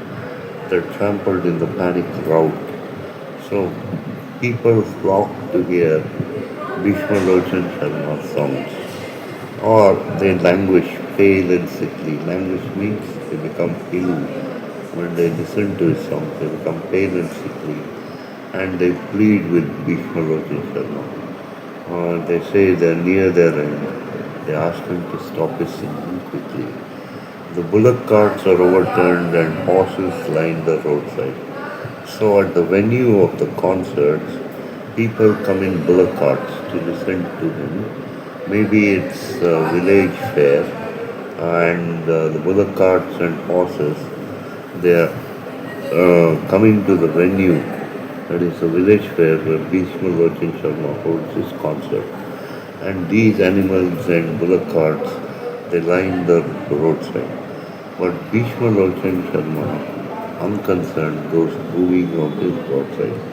So it doesn't matter whether he has an audience of one or many, Bhishma Lochin Sharma is unconcerned. He goes on booming out his broadside. Booming out his broadside. Broadside is fire. It's a gun fired from a ship. So Bhishma Lochin Sharma is as loud. He's booming out his songs. The wretched brutes resent the blare, the hour they hear it sounded. They whine and stare with feet in air, or wonder quite confounded. So these animals, like horses, like bullocks, like even like dogs, those brutes which are wretched, resent the blare, the hour they hear it sounded. So when Bhishma Lochin Sharma's song is played over the loudspeakers, the animals resent their, they don't want to hear the songs of Bhishma Lochin Sharma. They whine, they make strange noises of pain in their throat, and they stare with their feet in the air, or wonder quite confounded. They just don't know what to make of the singing, so they're quite confounded. The fishes dive below the lake in frantic search for silence. The very trees collapse and shake. You hear the crash a mile hence. And in the sky, the feathered fly turn turtle while they're winging. So, the noise of the song of Bhishma Lochan Sharma, he reaches below the water. The fish dive deep into the lakes in a frantic search for silence, and even the trees collapse and shake. And these trees collapse because they are struck by the loud sounds of Bhishma Lochan Sharma singing, and when the trees are struck, they crash, and the crash is heard a mile from there. And in the sky, the feathered birds fly, then they turn upside down. Turn turtle means they turn upside down while they're winging, while they're flying. Again we cry, we're going to die, oh, won't you stop your singing? So again the people cry, they shout, we're going to die, but and they ask me to stop the singing. But Bhishma soared beyond our reach, however we plead and grumble. So Bhishma Lochin Sharma is totally taken up in his singing. He's gone beyond their the reach of their requests. He just cannot hear what they're saying. And whether they plead, whether they beg or whether they grumble, Vishnu Lochin Sharma continues to sing. The welkin weeps to hear his screech, and mighty mansions tumble. Welkin is the sky. The sky begins to rain, and mighty mansions tumble. But now there comes a billy goat, a most sagacious fellow. He downs his horns and charges straight with bellow answering bellow. So now comes the billy goat. Billy goat is a male goat, and the billy goat is a most sagacious, he's a most wise fellow. He puts down his horns, he downs his horns and charges straight, and he bellows, he makes a loud bellowing sound from his and then that bellow is answering Bhishma Lochan Sharma's bellow. The strains of song are tossed and whirled by blast of brutal violence, and Bhishma Lochan grants the world the golden gift of silence. So the billy goat charges at Bhishma Lochan Sharma.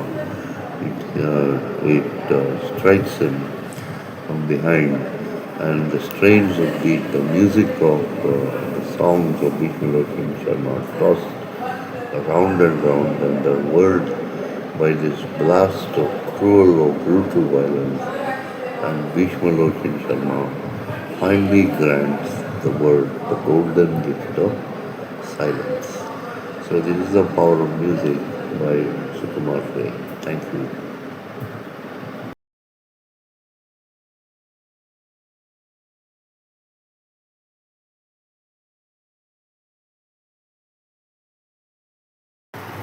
Hello. Today we'll do the lesson called "The Girl Who Can" by Ama Ata Aidu.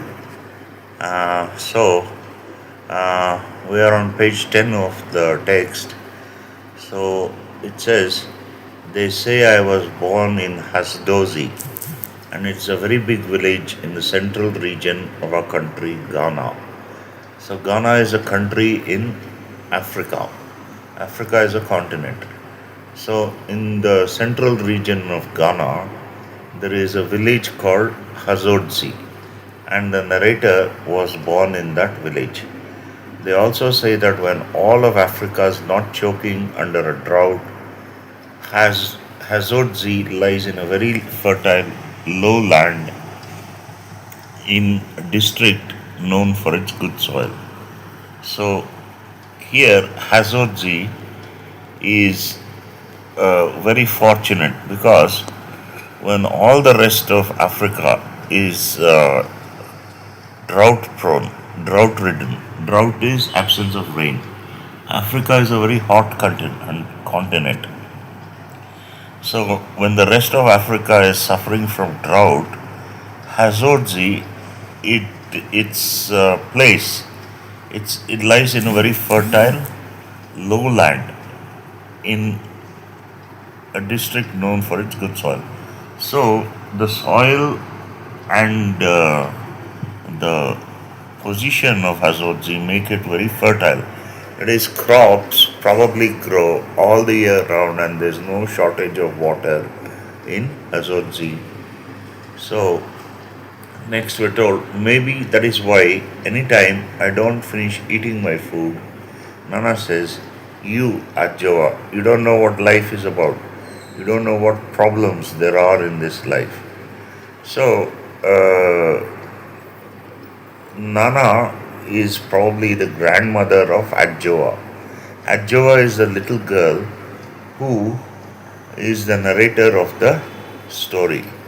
So sometimes children don't finish the food on their plate.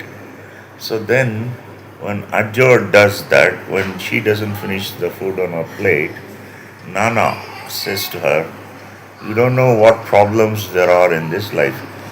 So she's referring to the other problems that the rest of Africa faces. In Hazodzi, there's plenty of food, but the rest of Africa may not be so fortunate because it is drought prone. Drought can happen at any time of the year in the rest of Africa. So, next, as far as I could see, there was only one problem, and it had nothing to do with what I knew Nana considered as problems or what mommy thinks of as the problem. So, as far as Adjoa, the little girl, is concerned, there is only one problem, and the, and that problem has nothing to do with what her grandmother Nana considers as problems or what her mother mommy thinks of as the problem. The problem means the only problem that has to be overcome. So, mommy is my mother. Nana is my mother's mother. So, Nana is her grandmother on her mother's side. And they say I am 7 years old. So she doesn't know her age because at that time when the story was written, many people did not know about their birth dates. So they don't know how, many people did not know how old they were. So they said that Adjoa was 7 years old. And my problem is that even at this 7 years of age, there are things I can think in my head, but which maybe I do not have the proper language to speak them out with. So she's only 7 years old, but she has a problem. That is, her mind is very active. She can think about things, but She cannot express what she's thinking. She doesn't have a language to express her thoughts with. So she has many good ideas, many good thoughts, but she's unable to convey them to the others. So, as far as Ajjo is concerned, that is her one problem, only problem.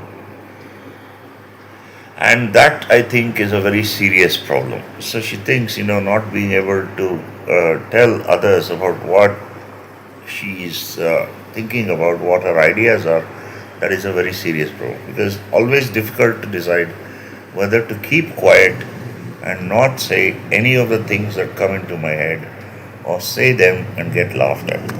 So she is a precocious child. Precocious means that she is mature for her age. She is older than her physical age. So the problem that she's facing is that she either has to keep quiet, has to keep silent about it, or she has to speak out her thoughts, but because she cannot express them properly, she might get laughed at. She'll become the butt of a joke. So that is the problem, whether to keep quiet or be laughed at. Not that it is easy to get any grown up to listen to you, even when you decide to take the risk and say something serious to them. So, here she's making a general observation that many grown ups, many adults, they still have the minds of children. So, it's never easy to get any adult to listen to what somebody else has to say, to what Adjo has to say, even. And you have to take a risk to say something serious to them. Take Nana. So she takes the example of a grandmother. First, I have to struggle to catch her attention. So, first, she has to make Nana, she has to persuade Nana to listen to her. Then I tell her something I'd taken a long time to figure out. So she's thought about some things for a long time, and she's come to a conclusion, and she wants to tell Nana what she thinks. And then you know what always happens? She would at once stop whatever she's doing and mouth open, stare at me for a very long time. So at that time, when Adjoa says something that is too mature for her young age, Nana always becomes a bit surprised, maybe even shocked.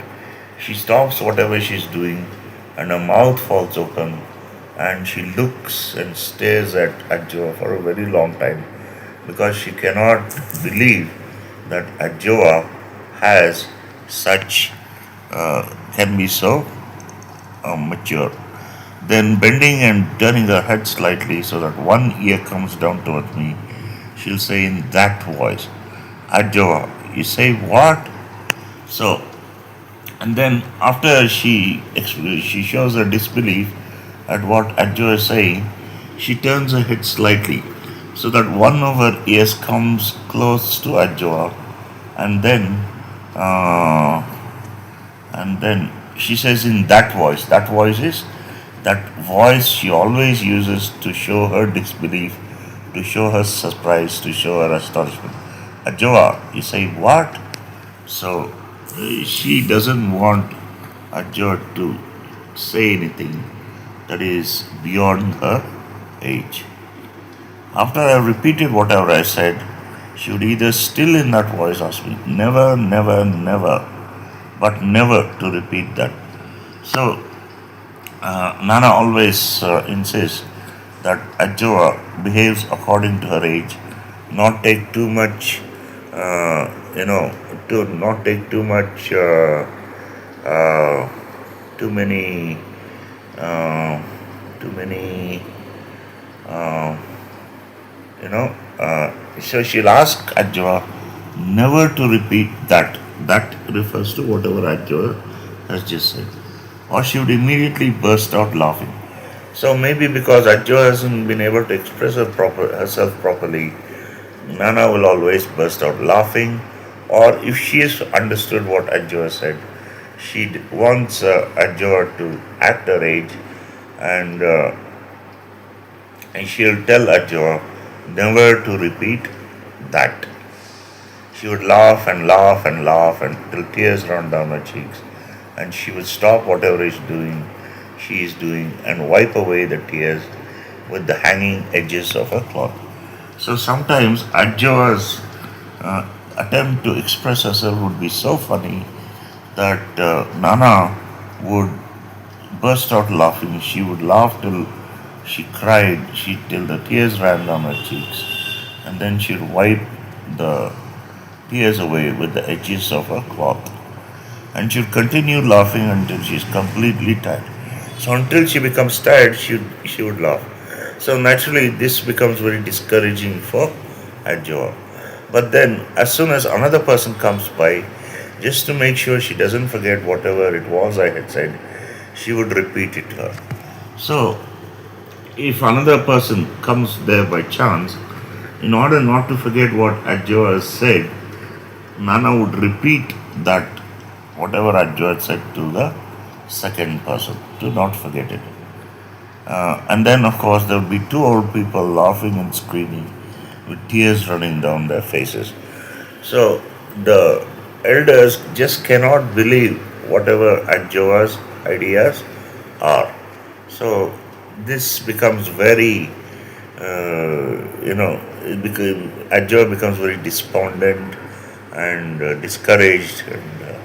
So, and all that performance or whatever I had said, I find something quite confusing in all this.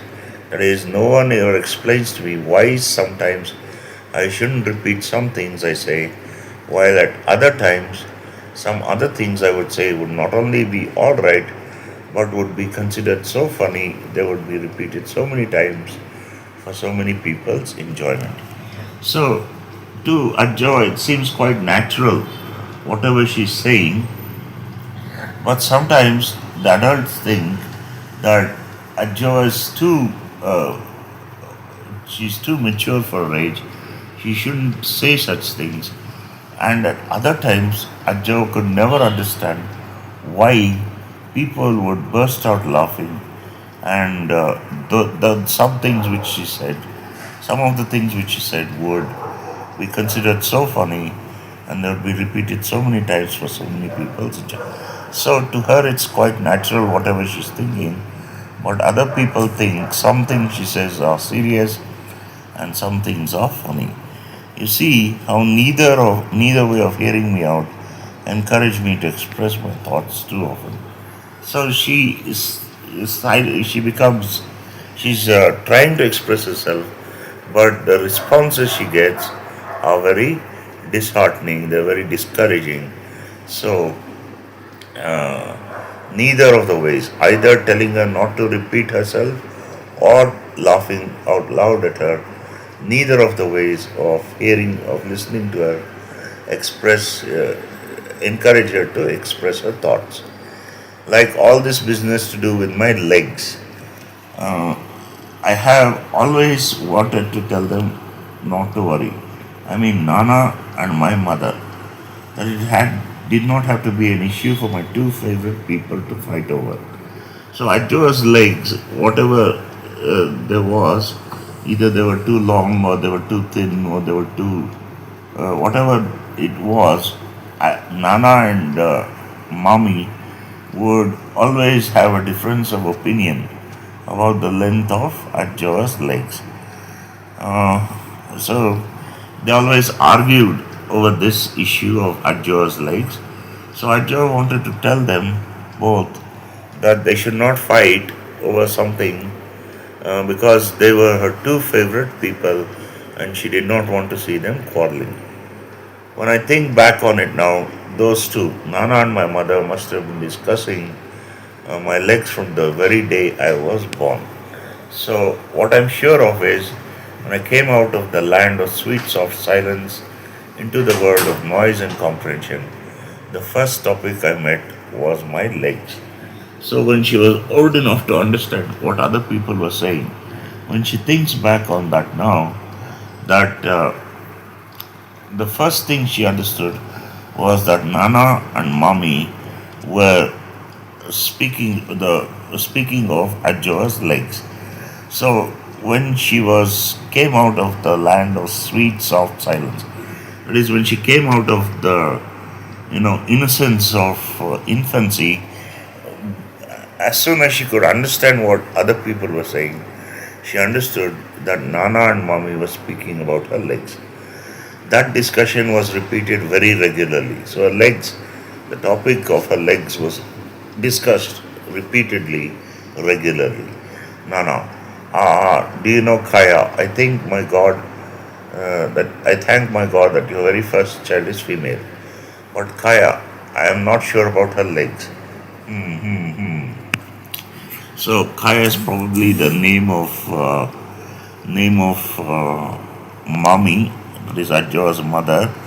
So she says that she's glad that daughter's first child was female, but she's unsure about her legs.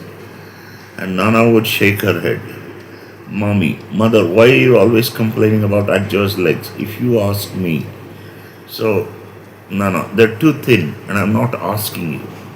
So, Nana's problem is that she thinks Ajwa's legs are too thin, and she doesn't want to hear her daughter's Kaya's opinion about Ajwa's legs. Nana has many voices. There is a special one she uses to shut everyone up. So Nana speaks in many different tones of voice, and there's one tone of voice in which she makes everyone keep quiet. Some people have no legs at all. My mother would try again with all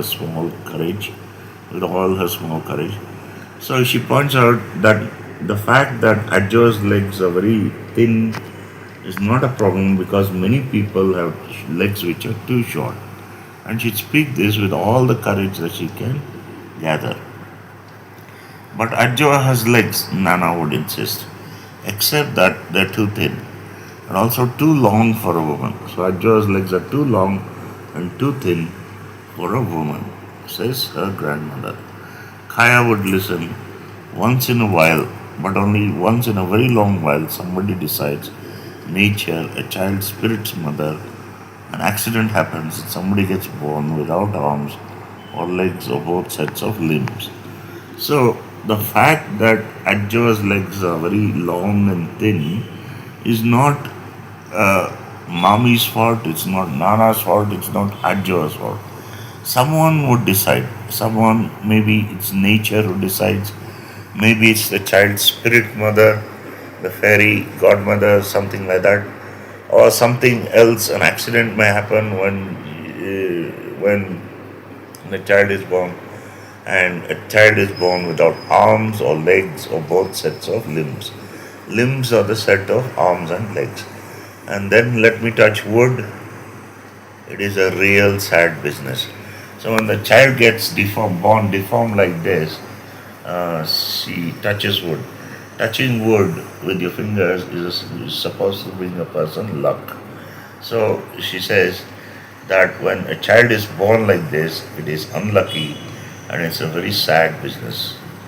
And such things are not for talking about every day. But if any female child decides to come into this world with legs, then they might as well have legs. So, the fact that some children are born with legs which are long and thin, so facts that some children are born without any limbs, or without any arms, or without any feet, they should not be talked about every day. But it is as well that somebody comes with legs which are too long and thin. What kind of legs? And always at that point, I knew from her voice that my mother was weeping inside. So, Nana makes sort of a negative comment about Ajwa's legs.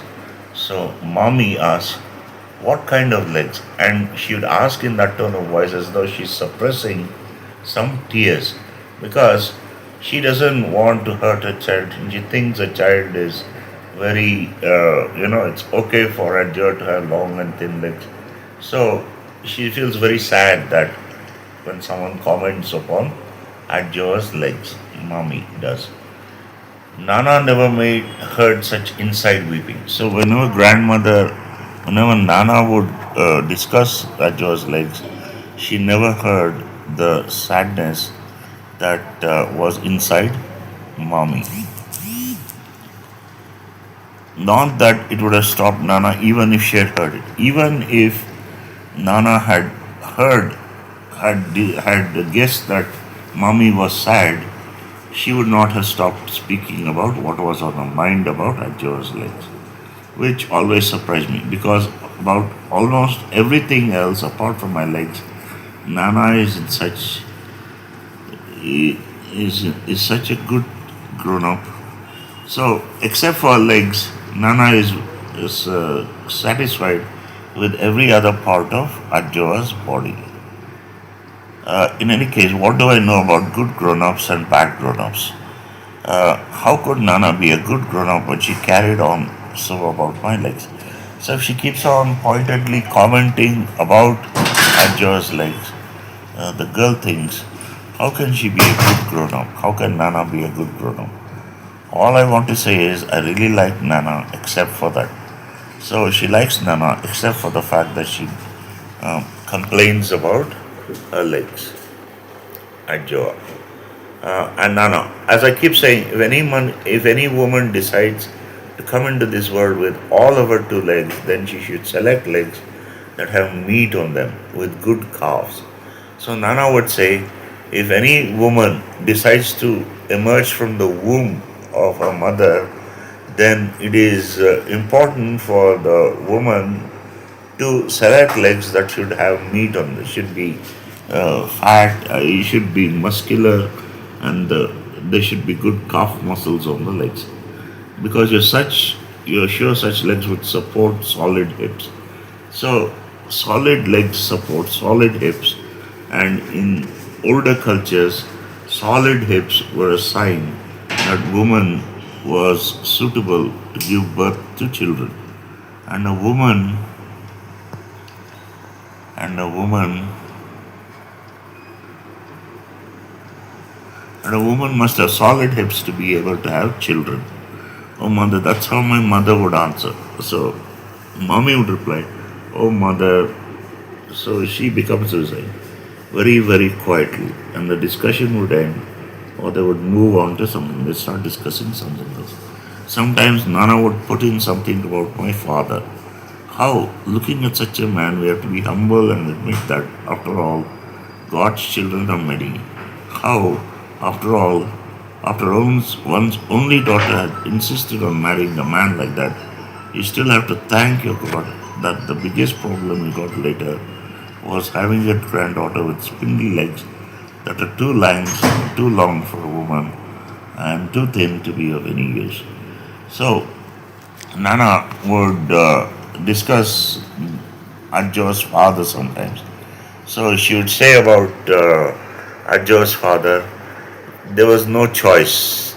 Mommy had to marry Ajjo's father.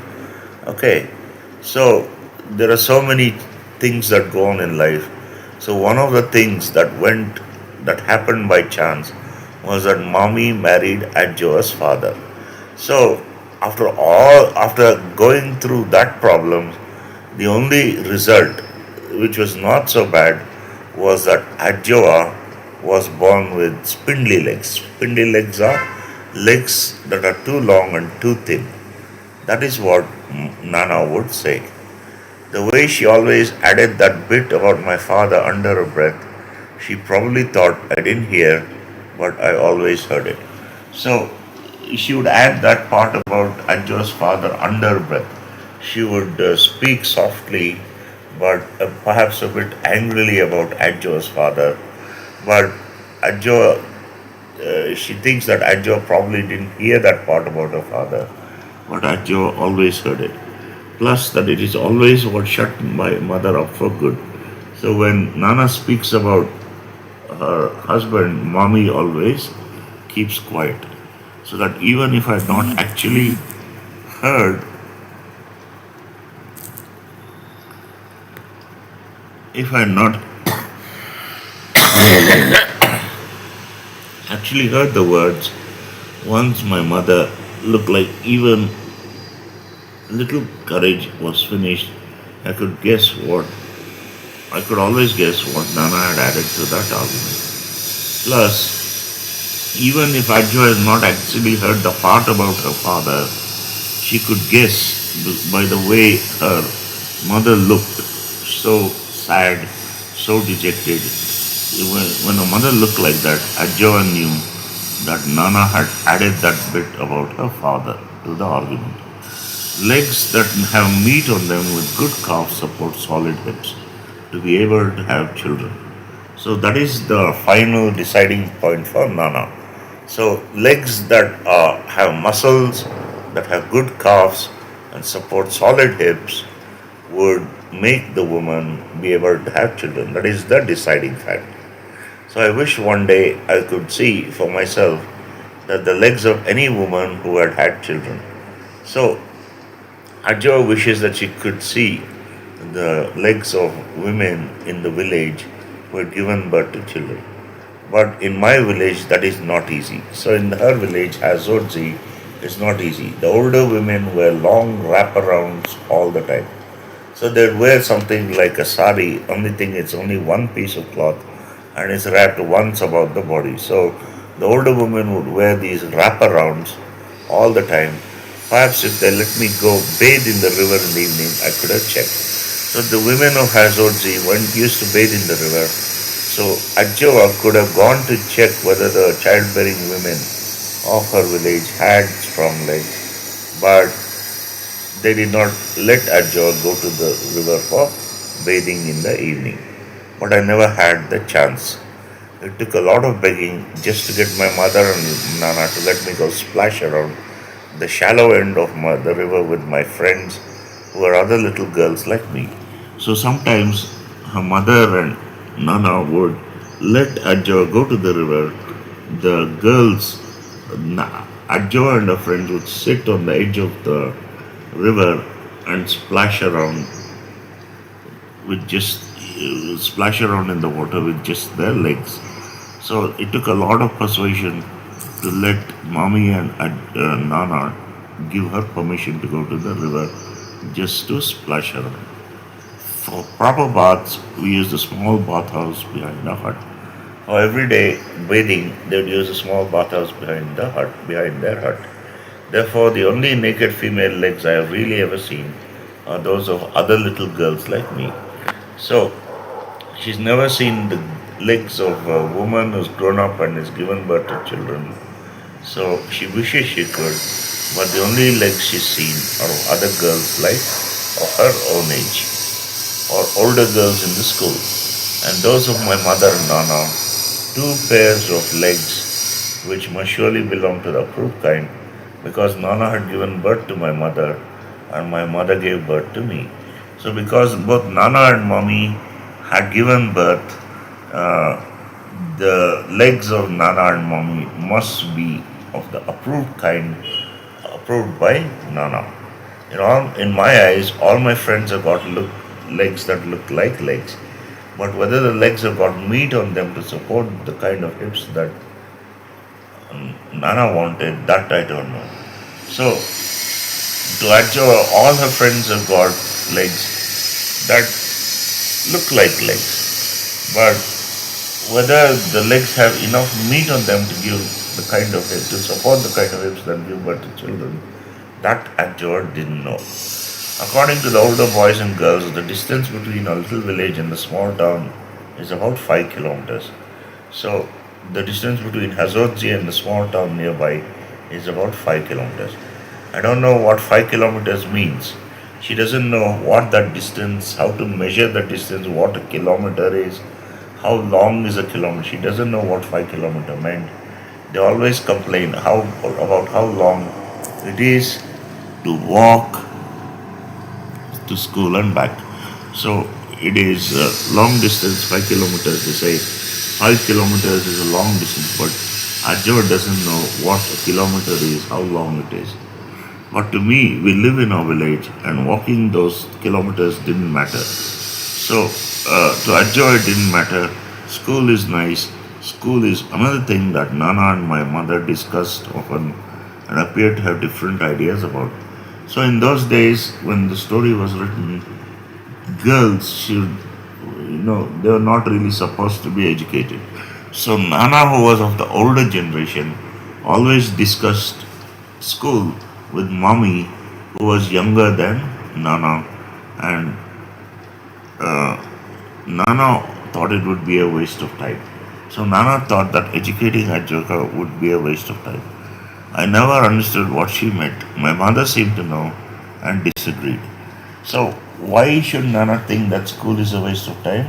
Ajor doesn't know, but mommy seemed to know, and she always disagreed with Nana. My mother, she kept telling Nana that that is my mother, felt she was locked into some kind of darkness because she didn't go to school. Because mommy didn't have an education, she felt that she was ignorant and she could not deal with the world because she didn't go to school.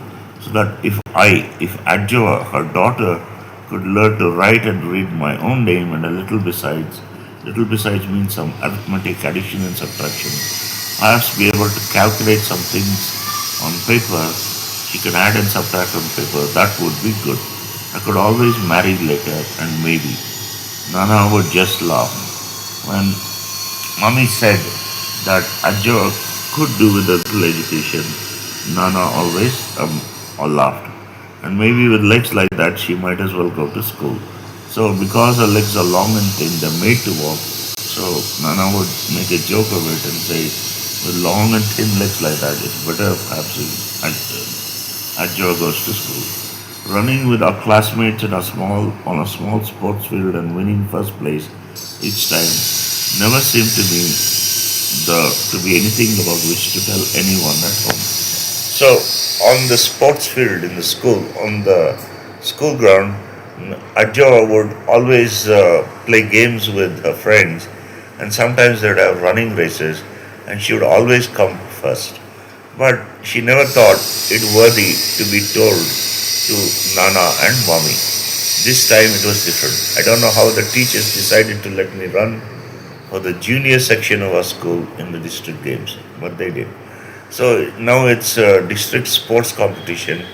So these teachers decide to let Ajwa run in the competition.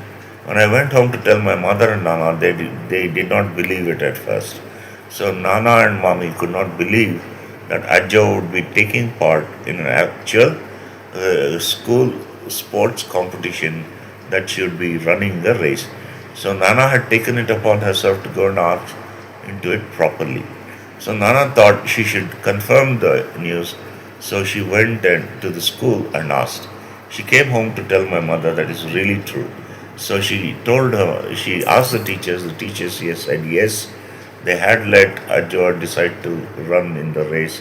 So she returned and told mommy it's really true. I was one of my school's runners. Is that so? Exclaimed my mother. I know her.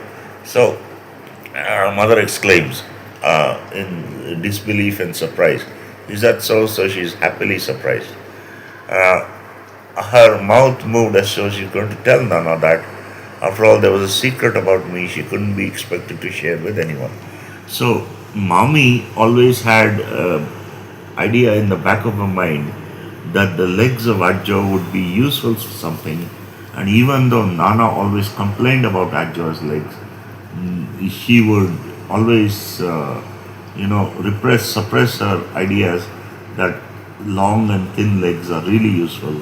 And Ajjo always got the idea that mommy thought well of her legs. But then Nana herself looked so pleased. Out of surprise, my mother shut her mouth up. So Nana herself was so happy that her mother, instead of saying, you see, I knew that Ajjo's legs were good. So, but Nana was so happy that her mother didn't say anything. In any case, since the first time they heard the news, I have often caught Nana staring at my legs with a strange look on her face, but still pretending like she was not looking. So, when after the news of the competition came, Nana was so happily surprised, but she was still in disbelief because she believed that long and thin legs were of no use. But now that they are seen to be of use, she would look, she would look, at Joe's legs with strange look on her face that she cannot believe, but still pretend she was not looking. So she would look out at Adjo's legs out of the corner of her eye. So she doesn't want to show her surprise. She doesn't want to, she doesn't want to let others know that she was wrong. So next, all this week she has been washing my school uniform herself. So Adjo's school uniform was washed by Nana herself. That is a big surprise. For almost a week, Nana washed her school uniform. Nana, who had never wanted Adjo to go to school, she washed her uniform throughout the week, which was a big surprise. But she didn't stop at that. She went to Mr. Mensa's house and borrowed his charcoal pressing iron each time, came back home with it, ironed and ironed and ironed the uniform until if I had been the uniform, I'd have said aloud that I'd had enough. So, and not only did she wash the uniform throughout the week, but she went to a neighbor called Mr. Mensa, and Mr. Mensa had an iron. She brought the iron back home, iron box back home, and she would iron the uniform so many times that if the uniform had been a person, if the uniform had been Adjoa, she would have said that it's enough, too much ironing. Wearing my school uniform this week has been very nice. So during that week, Adja felt very happy to go to school in a washed and ironed uniform. At the parade, the first afternoon, it caught the rays of the sun and shone brighter than everybody else's uniform.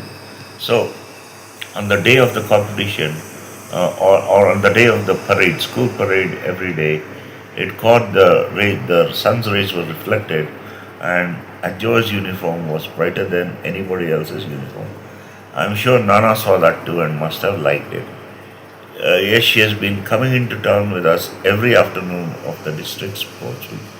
So even Nana likes the way Adjo's uniform looks, and Nana goes into the town every afternoon of the district sports week. So she wants to see Adjo compete. Each afternoon, she has pulled one set of fresh old cloth from the big brass bowl to wear. So Nana stores her clothes in a big brass trunk. So every day she was wearing a different dress. And those old clothes are always so stiffly starched, you can hear the cloth creak when she passes by. So the clothes of Nana are so uh, clean and so well ironed that, and they also have starch put onto them before they're ironed. So they're so stiff that people can hear the cloth creak when she passes by. But she walked way behind her school children, as though she was on her way to some place else. So she didn't go with Adjo and Mommy. She followed quite a distance behind. Yes, I have won every race I ran for my school, and I won the cup for the best all-round junior athlete. So Adjo won every race she ran in, and she also won the cup for the best all-round junior athlete in that district school sports competition. Yes, Nana said that she didn't care if such things are not done. She would do it. You know what she did? She carried the gleaming cup on her back. So Nana was so proud of Adjo's achievement that she carried the cup for the best all-round athlete, which Adjo had won, on her back. It didn't matter if people didn't do it.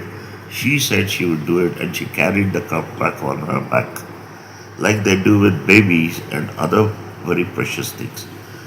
So Nana thinks that the cup that Adjo has won is very precious, and this time not taking the trouble to walk by herself. So she didn't walk alone, she came in the company of others, and she carried the cup that Adjo had won proudly on her back. as though it was very precious, like a newborn baby. When we arrived in a village, she entered a compound to show the cup to my mother before going to give it back to the headmaster. So she comes into the village and she shows the cup to mommy, and then she returns to the town to give the cup back to the headmaster. Oh, grown ups are so strange. Nana is right now carrying me on a knee and crying softly, muttering, muttering, muttering that saw thin legs can be also be useful. Thin legs can also be useful. So and now Nana's behavior changes. She used to complain about Ajwa's legs, but now she's taken to them, and she carries Ajwa on her knee, and she's crying softly, tears of joy, and she's saying, "Thin legs can also be useful. Thin legs can also be useful." That even though, although some legs don't have much meat on them, to carry hips they can run. Thin legs can run. Then who knows? So if thin legs don't have meat on them, and the legs are too thin and the hips are too thin, but they can run, thin legs can run, then perhaps, who knows, they'll be able to bear children also. I don't know too much about such things, says Ajwa, but that's how I was feeling and thinking all along, that surely one should be able to do other things with legs as well as have them because they can support hips that make babies. So I just think, there are many different uses of legs. Not it's not the only use of legs to be muscular and to bear solid hips so that children can be born. Legs have many other uses. That idea was always back in the back of Joa's mind.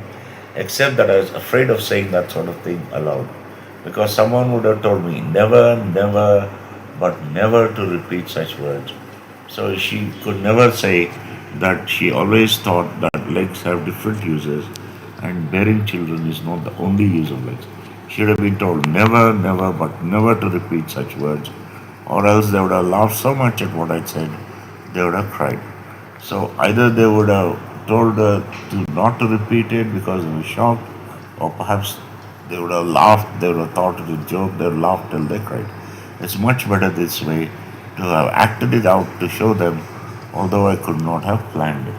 So the fact that she participated in the competition, won every prize for every running race, and even won the prize for the best all-round junior athlete in the district school competition. It's better it happened that way. So it's better that she didn't say anything. As for my mother, she has been speechless as usual. But mommy is doesn't say anything. She's probably struck with joy. She's overcome by joy. But when Nana was complaining about Ajwa's legs, she was speechless with sadness. So mommy is speechless as usual, but this time it is probably with happiness.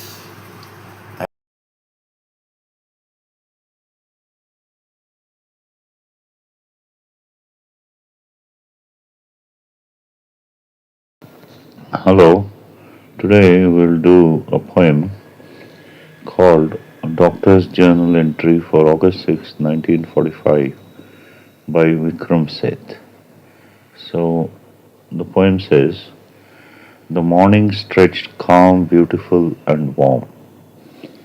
Sprawling, half clad, I gazed out at the form of shimmering leaves and shadows.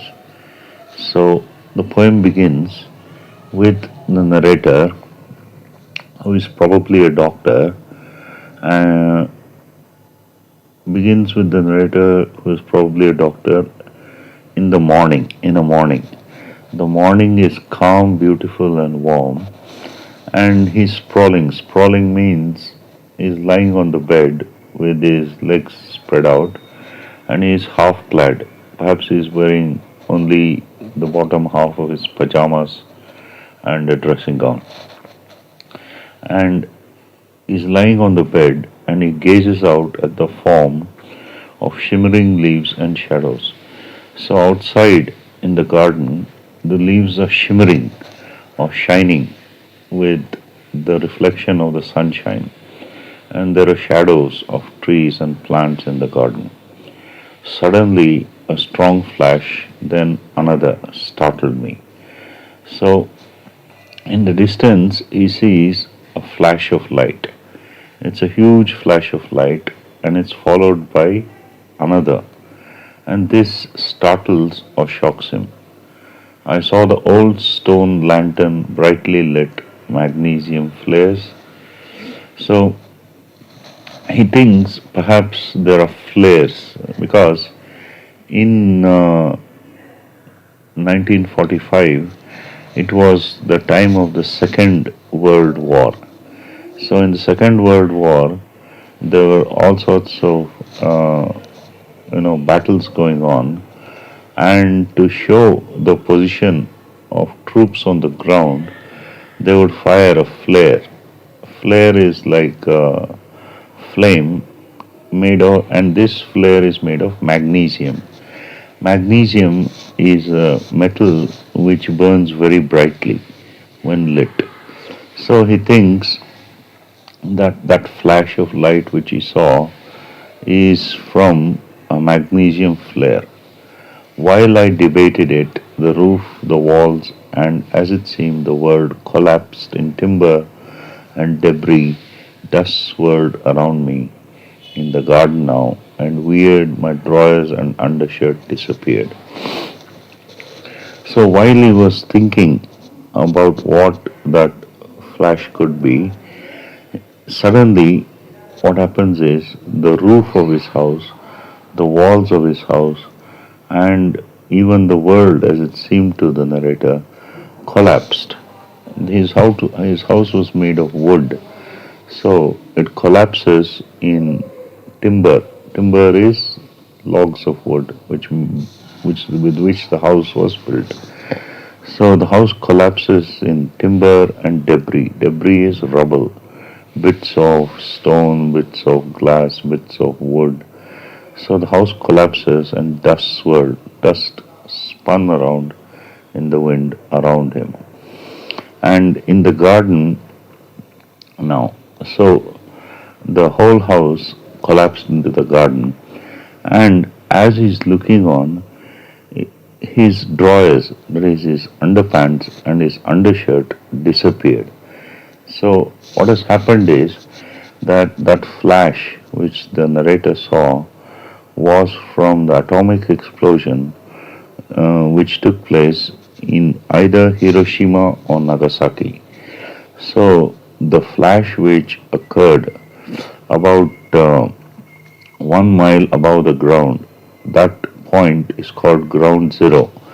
The atomic bomb was detonated about 1 mile above the cities of Hiroshima and Nagasaki, and it caused a very bright light, and the air which was superheated, it flowed away from the explosion and vaporized everything in its path. So as the narrator looks on, his drawers and his undershirt disappeared from him. A splinter jutted from my mangled thigh. So a piece of wood came out from his thigh.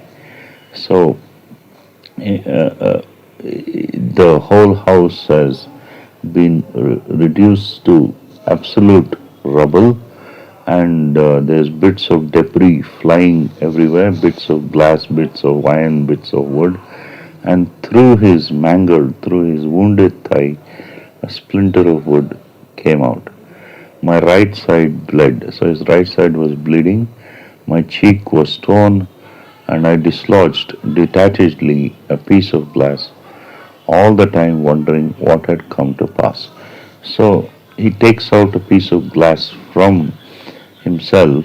The piece of glass has lodged itself into his body, and he doesn't know at all what has happened, and so he's detached about it. He impersonally removed the piece of glass, and he's wondering in his mind what had happened. Where was my wife? Alarmed, I gave a shout. Where are you? Yeko sang. My blood gushed out. So suddenly he thinks of his wife and he feels concern for her. Her name is Yakosan, and so he calls out to her. And as he's calling out, his blood flows out. The artery in my neck. So he's a doctor. He thinks whether the artery, that is the blood vessel which carries blood to and from the heart, is been severed and the blood is gushing out from the artery in his neck. He thinks. Scared for my life, I called out, panic stricken, to my wife. So in this fear, he seeks some consolation in the company of his wife. He's panic stricken. He's absolutely overcome by fright. So he calls out to his wife. Pale, blood-stained, frightened Yakosan emerged. So his wife comes out from wherever in the house she was, holding her elbow. We'll be fine, I urged. So when he sees his wife, he feels comforted and he consoles her, says, we'll be fine. Let's get out quickly. Stumbling to the street, we fell, tripped by something at our feet. So they stumble over the pieces of wood and stone and glass into the street, and then they fall because they hit something with their foot which was at their feet. I gasped out when I saw it was a head. So the thing that is tripped over is only the head of a person. Excuse me, please excuse me. He was dead. So his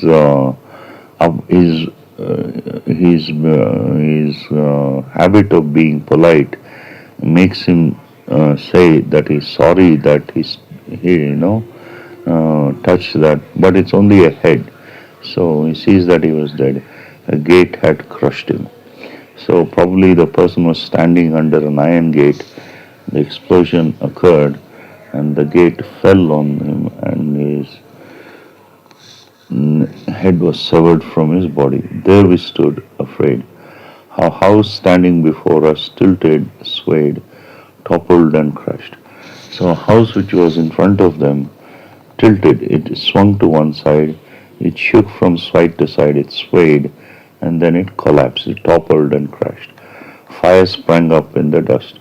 So the gas lines, which were underneath the pavement, the gas connections which were underneath the pavement of the city, suddenly caught fire and the pavement exploded in fire. Spread by the wind, it dawned on us we must get to the hospital. So he thinks that they must go to the hospital. We needed aid, and I should help my staff too. So even now he thinks of his duty as a doctor. They needed help themselves. They needed aid themselves, and he should help his staff too in this dangerous situation. Though this made sense to me then, I wonder how I could.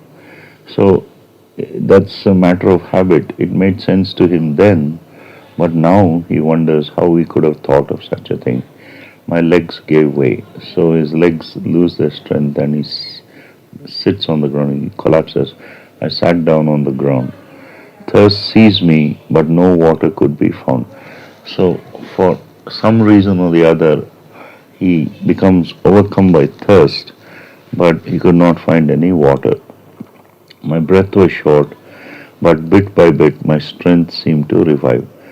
So he gasps in his breath. He gasps in short bursts, but then as he rests, his strength seemed to revive, and I got up at length. I was still without clothes, but I felt no shame. So he still didn't have any clothes on him, but he didn't feel any shame. This thought disturbed me somewhat till I came upon a soldier standing silently who gave the towel round his neck to me. My legs stiffened with dried blood rubbered. So the fact that he didn't have any clothes on his body disturbed him till he walks further and further and he comes across a soldier who's wearing a towel round his neck, and the soldier gives that towel to him. But his legs which were bleeding, and the blood had dried. So his legs could not support him. So and they rebelled. I said to Yakusan, she must go on ahead. So he urges his wife to reach safety, and he asks her to go ahead, go on further up the road. She did not wish to, but in her distress, what choice had we? So she did not want to leave him, but in the problematic situation, they didn't have any choice. A dreadful loneliness came over me when she had gone. So when the comforting presence of his wife left him, he became extremely he felt extreme loneliness, and my mind ran at high speed, my body crept behind. So his mind races, what could he do, what should be done, where should he go, and he thinks along such lines. His mind races, but his body creeps behind. I saw the shadowy forms of people. Some were ghosts, some scarecrows, all were wordless dumb. So he sees people shuffling in the distance ahead. They were shadowy, and some were like ghosts. They were shuffling along with their heads down and their feet hardly rising as they walked, and their hands were hanging by their side, and they had a vacant look in their faces. And some were like ghosts, some were like scarecrows. Scarecrows, that is, they looked extremely deformed. Their hair was all standing on end, and they all were without. They were all were silent. They were wordless, dumb, with the shock which they had received. Arms stretched straight out, shoulder to dangling hand. So their arms were stretched straight out. They were in a state of shock and disbelief, and as the arms were stretched out, their hands hung down. It took some time for me to understand the friction of their burns caused so much pain. So the friction caused by the rubbing of the arms against the side of the body made them hold out their hands so that the hands dangled. So the friction which hurt them so much caused so much pain. They feared to chafe flesh against flesh. So they feared to rub their own flesh against the flesh on the sides of their body. Those who could shuffled in a blank parade toward the hospital. So those who could walk shuffled. Shuffled means they walked without raising their feet. They just scraped the ground, and they walked towards the hospital in a blank parade. They were all extremely quiet, did not say a word. They were in a state of shock, and they shuffled towards the hospital. I saw dismayed a woman with a child stand in my path. So a woman with a child stands in the path of the narrator, both without clothes. Had they come back from the bath? So he thinks that perhaps the woman was having a bath when the explosion occurred, and she still had a child in her arms. I turned my gaze, but was at a loss that she should stand thus, till I came across a man without clothes. And now the thought arose that some strange thing had stripped us of our clothes. So he sees a woman with an infant in her arms without clothes. Both were without clothes. And then she's standing naked in the street, and he doesn't understand. He's at a loss to understand. Then he sees a man without clothes, and now he thinks, how could their clothes be removed from their bodies without their knowledge, and how could they be standing naked in the streets? So, what strange thing had occurred? He still doesn't realize that the nuclear explosions have taken place. The face of an old woman on the ground was marred with suffering. So there was an old woman on the ground, and her face was distorted, it was twisted by suffering, but she made no sound. So she's not even whimpering, she's not even making a sound in her throat. She's silently suffering. Silence was common to us all, so everyone there is absolutely quiet. I heard no cries of anguish or a single word. He did not even hear a cry of anguish, a cry of pain, and he did not hear a single word. So they're all dumbstruck at what has happened, and that is the end of the poem. Thank you.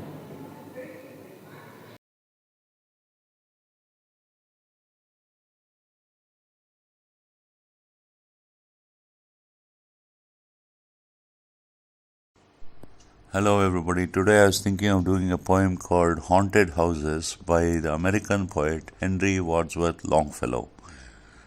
So, Henry Wadsworth Longfellow taught in Harvard College. Now it's known as Harvard University. And he was a teacher of the mystic philosopher Henry David Thoreau. He taught in Harvard around 1840, 1850, around that time. So, this poem, Haunted Houses, everyone knows the meaning of the word haunted. Haunted means occupied by ghosts or spirits. So, while we're reading this poem, must ask you to suspend your disbelief, not try to rationalize it too much and say, are there indeed things like ghosts? Are there indeed things like spirits? Where can we see them? It's all superstition. So we must suspend our disbelief and uh, actually follow what the poet is saying. So we'll read the poem. All houses wherein men have lived and died are haunted houses. So the houses in which people live nowadays are haunted according to the poet.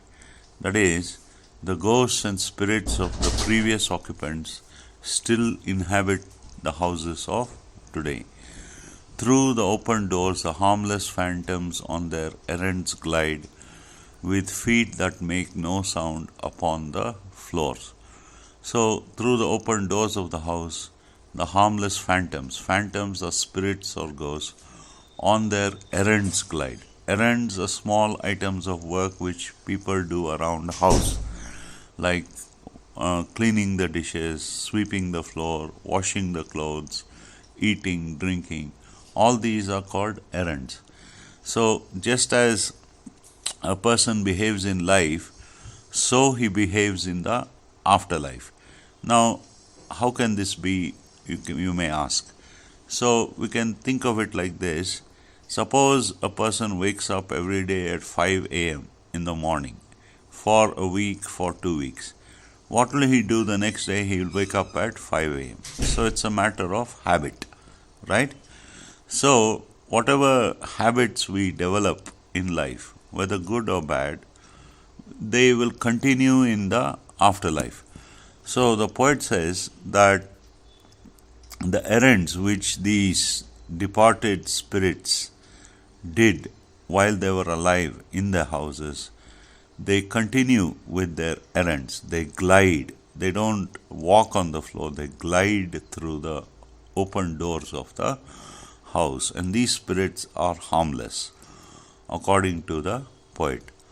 So, once again, you must remember that a poet like Henry Wadsworth Longfellow, he had an insight into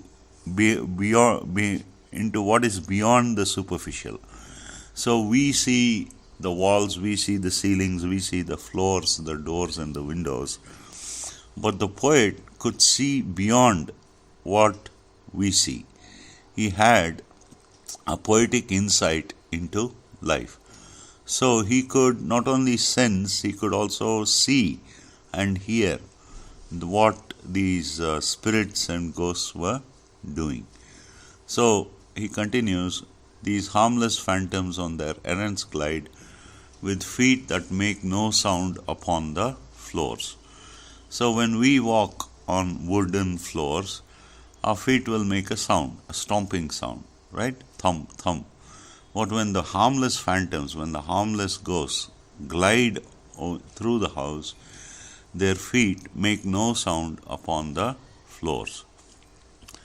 So, second stanza, the poet says, We meet them at the doorway on the stair.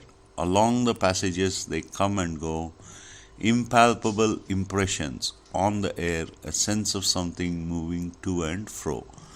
So the poet says, we meet them at the doorway of the house. We meet them at the doorway of the rooms of the house. We meet the ghosts on the stairs of the house. And all along the passages, the ghosts and departed spirits come and go on their errands. And he describes them as impalpable impressions. Something which is palpable is something which can be sensed by the five senses. Palpable means you can see it or hear it or taste it or touch it or smell it. Impalpable means that it cannot be sensed. So these ghosts are impalpable impressions. They're impressions on the air, right? So, and the poet gets a sense. He senses that something is moving to and fro, here and there, through the house. So, now we come to the third stanza. There are more guests at table than the hosts invited. The illuminated hall is thronged with quiet, inoffensive ghosts, as silent as the pictures on the wall. So, when there is a dinner party in a mansion or a house, the poet says there are more guests at the dining table than the host of the party invited. That is, the number of people who dine in the party is more than the number of guests invited by the host. That is, the ghosts of the departed inhabitants also take part in the festivities, right? So they also take part in the festivities. So they add to the number of guests who have been invited to the dinner party. And the illuminated hall, the lit hall, the well lit, the brightly lit hall is thronged. THRONGED. Thronged means it's crowded with quiet, inoffensive ghosts. And so there is whole crowds of inoffensive spirits of the departed inhabitants of the houses, and they are as silent as the pictures on the wall. Of course, all houses have a couple of pictures on the wall. You know, it can be either of an ancestor, or it can be of gods or saints. And these ghosts, they're as silent as the pictures on the wall. The stranger at my fireside cannot see the forms I see, nor hear the sounds I hear. He but perceives what is, while unto me all that has been is visible and clear. So the stranger at the fireside of the poet's house, okay, all houses in the West have a fireside because it's so cold there. The stranger at the fireside of the poet, he cannot see the forms the poet sees. He cannot see the ghosts or the spirits the poet sees, nor can he hear the sounds that the poet hears. So the poet, Henry Wadsworth Longfellow, has got a supersensory perception. Supersenses means the five senses. Supersensory means beyond the five senses, a spiritual sense. And the poet can sense with his supersensory senses the sights and sounds of the ghosts and spirits. The stranger, says the poet, he perceives or sees what is. He sees the fireside, he sees the brightly lit fire, he feels the warmth, he sees the candles on the shelf, he sees the sofas, he sees what is. But the poet, what does he see? He sees all that has been. Has been is a verb in the present perfect tense. So the present perfect tense shows an action which is started in the past and continues up to the present, right?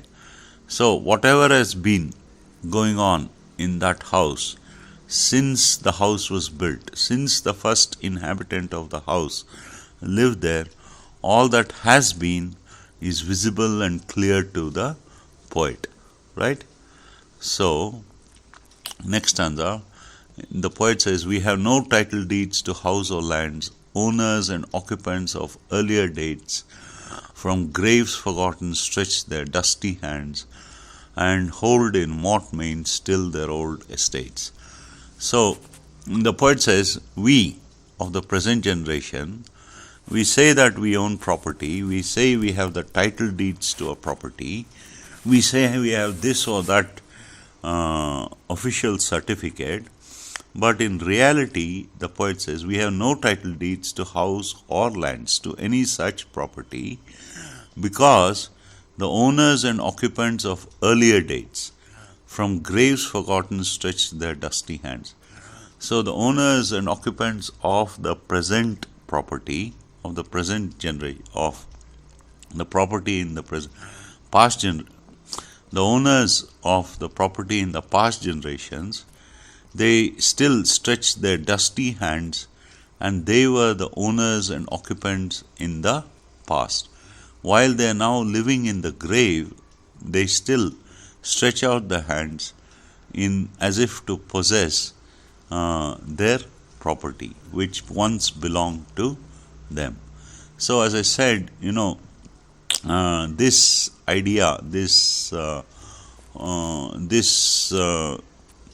thing of property, it belongs to the oldest and longest history of man.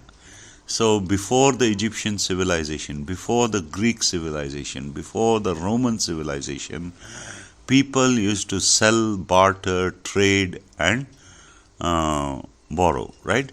So the business of money is as old as civilization itself. So it's a part of the psyche of the people of today to sell some things, to buy some things, to barter with some things, to trade. That is a very ancient part of man's psyche, mankind's mind. So the people, the owners of the previous generations, they still stretch their dusty hands and hold in mortmain. Mortmain means permanent possession, their old estates. So as they did in their life, so they're doing in their afterlife, right? So from graves forgotten, they stretch their dusty hands and hold in permanent possession their old estates. That's what the poet says, right? So next stanza, the spirit word around this word of sense floats like an atmosphere, and everywhere wafts through these earthly mists and vapors dense a vital breath of more ethereal air. So around this word of sense, around what we can see, around what we can hear, around what we can taste, touch, and smell, around this word, all around this word, encompassing it, surrounding it, is the spirit word, according to the poet. And this spirit word floats like an atmosphere. Just as the atmosphere floats above us, the spirit word floats around this word of sense, and everywhere wafts through these earthly mists and vapors dense a vital breath of more ethereal air. Wafts means, so the word wafts, W-A-F-T-S, it means that something, if you light an incense stick, if you light an agarbatti, the perfume will waft through the whole house, right? So just as the perfume from the agarbatti wafts through the whole house, right, through the earthly mists and vapors of the earth, right, a vital breath of more spiritual air wafts through our lives, right? So through the earthly mist, a mist is like a cloud. So when it rains, you can see mists, and sometimes if you go to the countryside, you can see dense vapors. Through all these noisome, perhaps they're noisome, mists and vapors, the spiritual air of the spirit word wafts. It floats through our lives. So the poet continues, next stanza, our little lives are kept in equipoise by opposite attractions and desires. The struggle of the instinct that enjoys and the more noble instinct that aspires. So our little lives are kept in equipoise. Equipoise means equilibrium. How are we kept in equilibrium? By opposite attractions and desires. So we have desires, we have wants, we have wishes. So, for example, one of our wants is to eat. Another of our wants is to drink. So when we are hungry, we eat. When we are thirsty, we drink water. Right? So our little lives are kept in equilibrium by opposite hunger and fulfilling the eating. Hunger and eating. They are two opposite attractions and desires. Feeling thirsty and drinking water. These are two other opposite desires. So our little lives are kept in equipoise by opposite attractions and desires. So when we satisfy these desires, our instincts, when our instincts are satisfied, we enjoy ourselves. Suppose we eat a good plate, good meal. When we are hungry, we enjoy satisfying the instinct of hunger. But some people have a more noble instinct. That is, they aspire to things like creating something, right? Creation. So poets, artists, and writers, and even scientists, they create things, right? So this is a more noble instinct. They have a desire, innate wish within them to create something. So this more noble instinct, which aspires to create, that also keeps our little lives in equilibrium, right? These perturbations, this perpetual jar of earthly wants and aspirations high, come from the influence of an unseen star, an undiscovered planet in our sky. So, you see, if given a choice, we would rest permanently, right? If we were fed by someone, if we were clothed by someone, if we had a place to stay, we'd never move. We'd relax throughout our life. But what are we forced to do? What is everyone forced to do? He is forced to move, he is forced to act, he is forced to do things. So that is a perturbation. Perturbation is like a disturbance. So these perturbations, these feelings of hunger, thirst, tiredness, all of which have to be satisfied. These perturbations, this perpetual jar. Jar means like if someone comes and hits you on your back without you expecting it, then you will be jarred, you will have a shock. So the wants and desires, if we don't satisfy them, there'll be a perpetual, they'll go on forever. Perpetual means it goes on forever. So this perpetual jar of earthly wants and aspirations high. So we have to satisfy our earthly wants and we have to satisfy whatever high aspirations we have. So some people may wish to get, for example, they may wish to get a first rank, they may wish to enter a particular college, they may wish to enter a particular company, they may wish to occupy the top position in the company. They have so many high aspirations, right?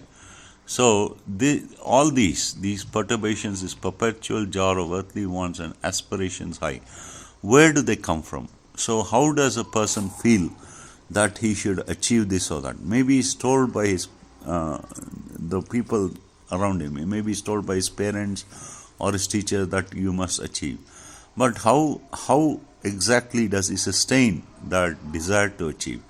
It comes, says the poet, from the influence of an unseen star, an undiscovered planet in our sky. So this insight of the poet, see, you know that the moon is the waves of the ocean. There's high tide and low tide. And we are 70% water. Just as the ocean is made up of water, we are also made up of 70% water. So it is probable that we will also be influenced by the moon, and it's also probable that we'll be influenced by the planets, just as they say in astrology. All the 8 planets or the 9 planets, in fact, the whole of creation is influencing us. So how does a person sustain his high aspirations? How does a person satisfy his earthly wants? They come from the influence of an unseen star. We don't know which star it is. Maybe a particularly skillful astrologer might tell us this is the star that is causing you to behave in this way, and this is the placation that this is the way it has to be calmed down, and so on and so forth. But it is quite impossible to say how all throughout all our lives how we can pacify the influence of these unseen stars and undiscovered planets in our sky. So according to the poet, our whole lives are directed by the influence of the heavenly objects, the celestial objects like the planets, like the moon, like the moons of the planets, and so on. Right? So, next.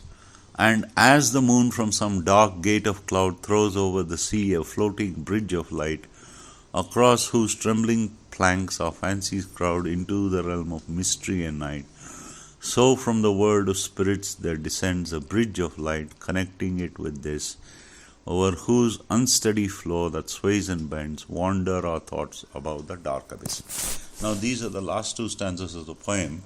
So here, in the last two stanzas, the poet connects the spiritual world with the physical world. So, what are the images that he uses to connect the physical world with the spiritual world? He uses first the image of moonlight. Just as the moon on a dark night behind some cloud, it throws over the earth, it throws over the sea a floating bridge of light. So, just as the moonlight floats, lights up the atmosphere over the sea, right? A floating bridge of light across whose trembling planks our fancies crowd. So, across the planks of the bridge, across the wooden pieces of the bridge, our desires, our wants, our wishes also crowd into the spiritual world, right? And how are we going to satisfy all our desires? How are we going to satisfy all our wants? How are we going to live a happy life without any wants and misery? That is a mystery. So, that is a realm of mystery and night. We simply don't know. So, it's like night. It's like the darkness of the night. So, just as the moonlight throws light over the sea and upon our lives, so from the world of spirits which surround this earth, there descends a bridge of light. So from the spirit world also, there is a ray of light that connects the spirit world with the physical world. And what is the physical world like? It has an unsteady floor, according to the poet. Unsteady means we simply cannot decide what will happen. We can at best try try to do what we can to achieve the goals we want.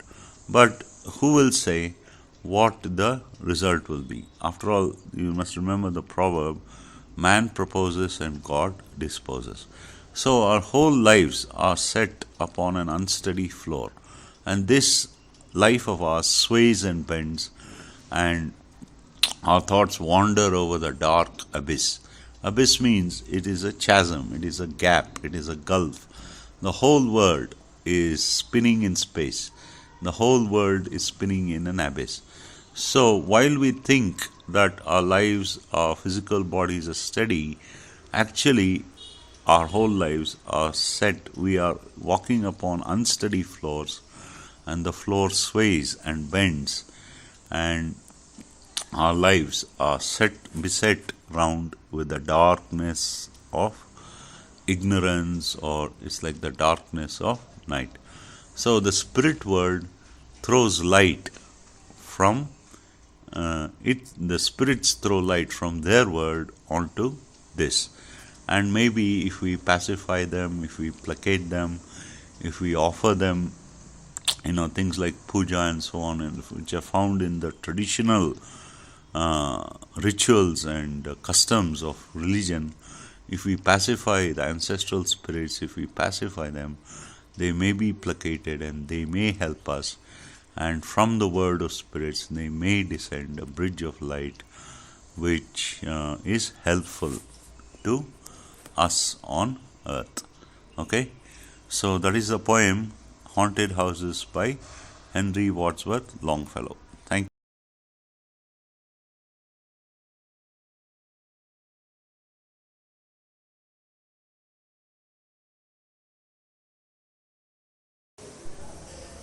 Good morning, everybody. Today I want to try to explicate a poem by Maya Angelou which is called When Great Trees Fall. Great trees is a metaphor for a great person. So when a great person passes away, what are the after effects? What are the memories and after effects that are left in those who were close to them? So this poem is an elegy. An elegy is a poem in memory of a departed soul. So Maya Angelou was close to the writer and activist James Baldwin. When he passed away, Maya Angelou felt a profound sense of loss, and she delineates her feelings and her reactions to James Baldwin's passing in this poem. So we'll read the poem When Great Trees Fall. So the poet says, when great trees fall, rocks on distant hills shudder. Now, the poem is written in the form of a metaphor. Great trees, as was mentioned, refers to a great person. And here in the first line, it says, when great trees fall, rocks on distant hills shudder. Rocks can be compared to strong, firm people. Even these strong and firm people, they feel the after effects of the passing of the departed soul. They shudder. Rocks on distant hills shudder. They tremble, right? And it continues, lions hunker down in tall grasses, and even elephants lumber after safety. So lion is compared to a brave person who was influenced by the great departed soul. Lions hunker down. Hunker down is they crouch down in tall grasses, unable to react, unable to show any emotion. So the impact the great tree makes on the ground when it falls affects distant objects, okay, and even elephants who are magnificent, right? They are strong, they are wild, and they are brave. But even these elephants, these people who are strong and brave, lumber after safety. So the great person has given a sense of security to many around him.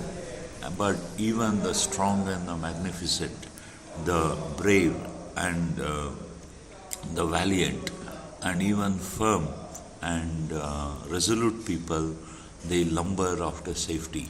They do not know what the next step in their life will be. They lumber. Lumber means they walk, like a plump person does, and they lumber after safety. So, next stanza, when great trees fall in forest, small things recoil into silence. Small things are the minuscule people, the small people who are affected by the impact of the tree on the ground. Small people are also made silent, and these small people, they wonder what the next step in their lives could be, who will direct them, who will show them the path, and so their senses, their minds are eroded, they're worn away, and this is caused by fear. It is beyond fear that they feel. So they have a sense of dread of their future. When great souls die, the air around us sometimes becomes light, rare, sterile. So when the great soul was alive, he inspired many around him. The very air, the people who were inspired, breathed the very air. To breathe the very air was a pleasure. It gave them life, the sense of freshness that they felt just to breathe the air. When the great soul inspired them and motivated them was a pleasure. But once the person passes away, the air around the affected people, it becomes light, rare and sterile. Rare means it becomes fine. Sterile means that it is without life. So it does not affect, affect the people as pleasurably as it used to do. And that is because their own vital parts, their own vital cells, their minds, their emotions, their intellect have all become weakened. So, because of this inward reaction, the passing of the great person leaves a sense of sterility. That is, they feel that life is without pleasure. We breathe, continues the poet briefly. So we breathe. The breathing comes in gasps, right?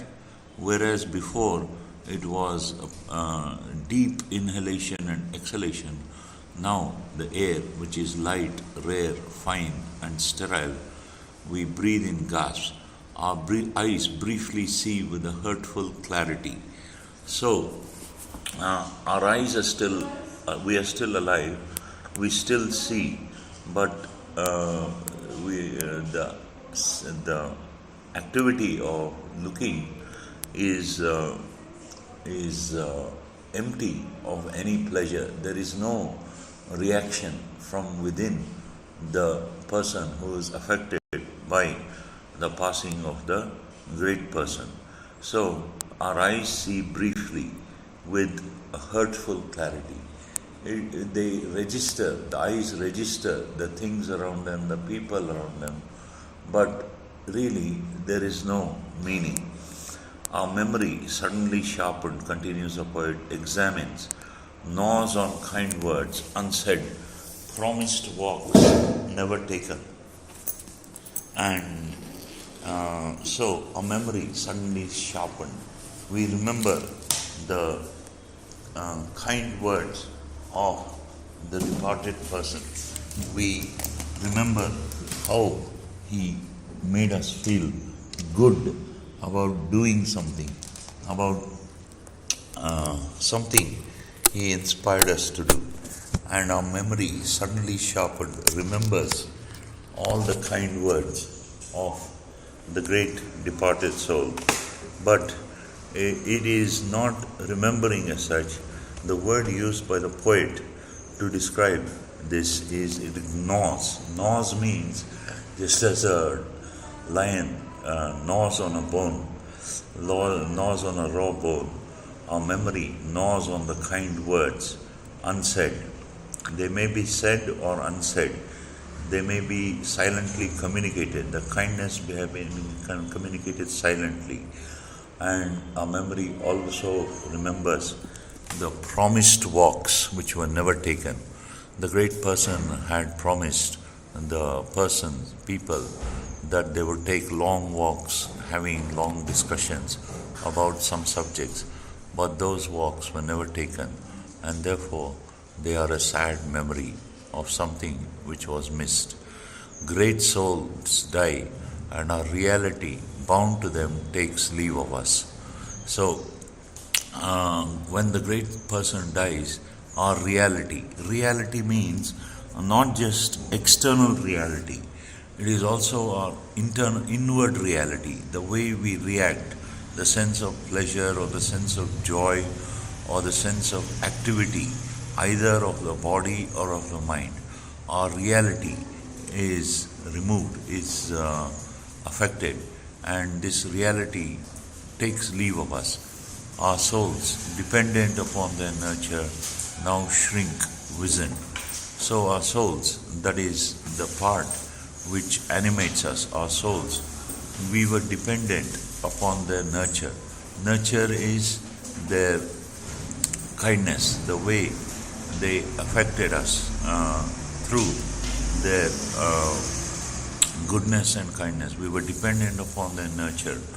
But our very souls, the animating part of us, now shrink and we become wizened. Wizened means we become dry within, without any moisture. And our minds, formed and informed by their radiance, fall away. Our minds were formed, they directed us, do this, do that. And you will see that you're interested in this subject, or you can carry on your own as and when you become independently capable of doing this. They directed us when we were young. And not only did they form our minds, they also informed them. That is, they gave us helpful tips, valuable information with which to carry out our tasks. Our minds, formed and informed by their radiance, fall away. So the minds also become weakened, they fall away. We are not so much maddened as reduced to the unutterable ignorance of dark, cold caves. So we are not so much angry, mad in American English. Maya Angelou was an American. Mad in American English means become angry. So we are not so much angered by the passing away as reduced to the unutterable ignorance of dark, cold caves. So our minds, ourselves become worthless. We just exist. That is, we just become body, everything, all the reality that was present in us, whether pleasurable or painful, all that takes leave of us, and it is like as though we're living in the ignorance of dark, cold caves. And when great souls die, after a period, peace blooms. But like everything else, this only lasts for a short time. According to one great French thinker, he says, this too shall pass. So when the great souls die, their passing away affects us profoundly, but after a period of time, peace again blossoms or blooms. But it blossoms slowly and always irregularly.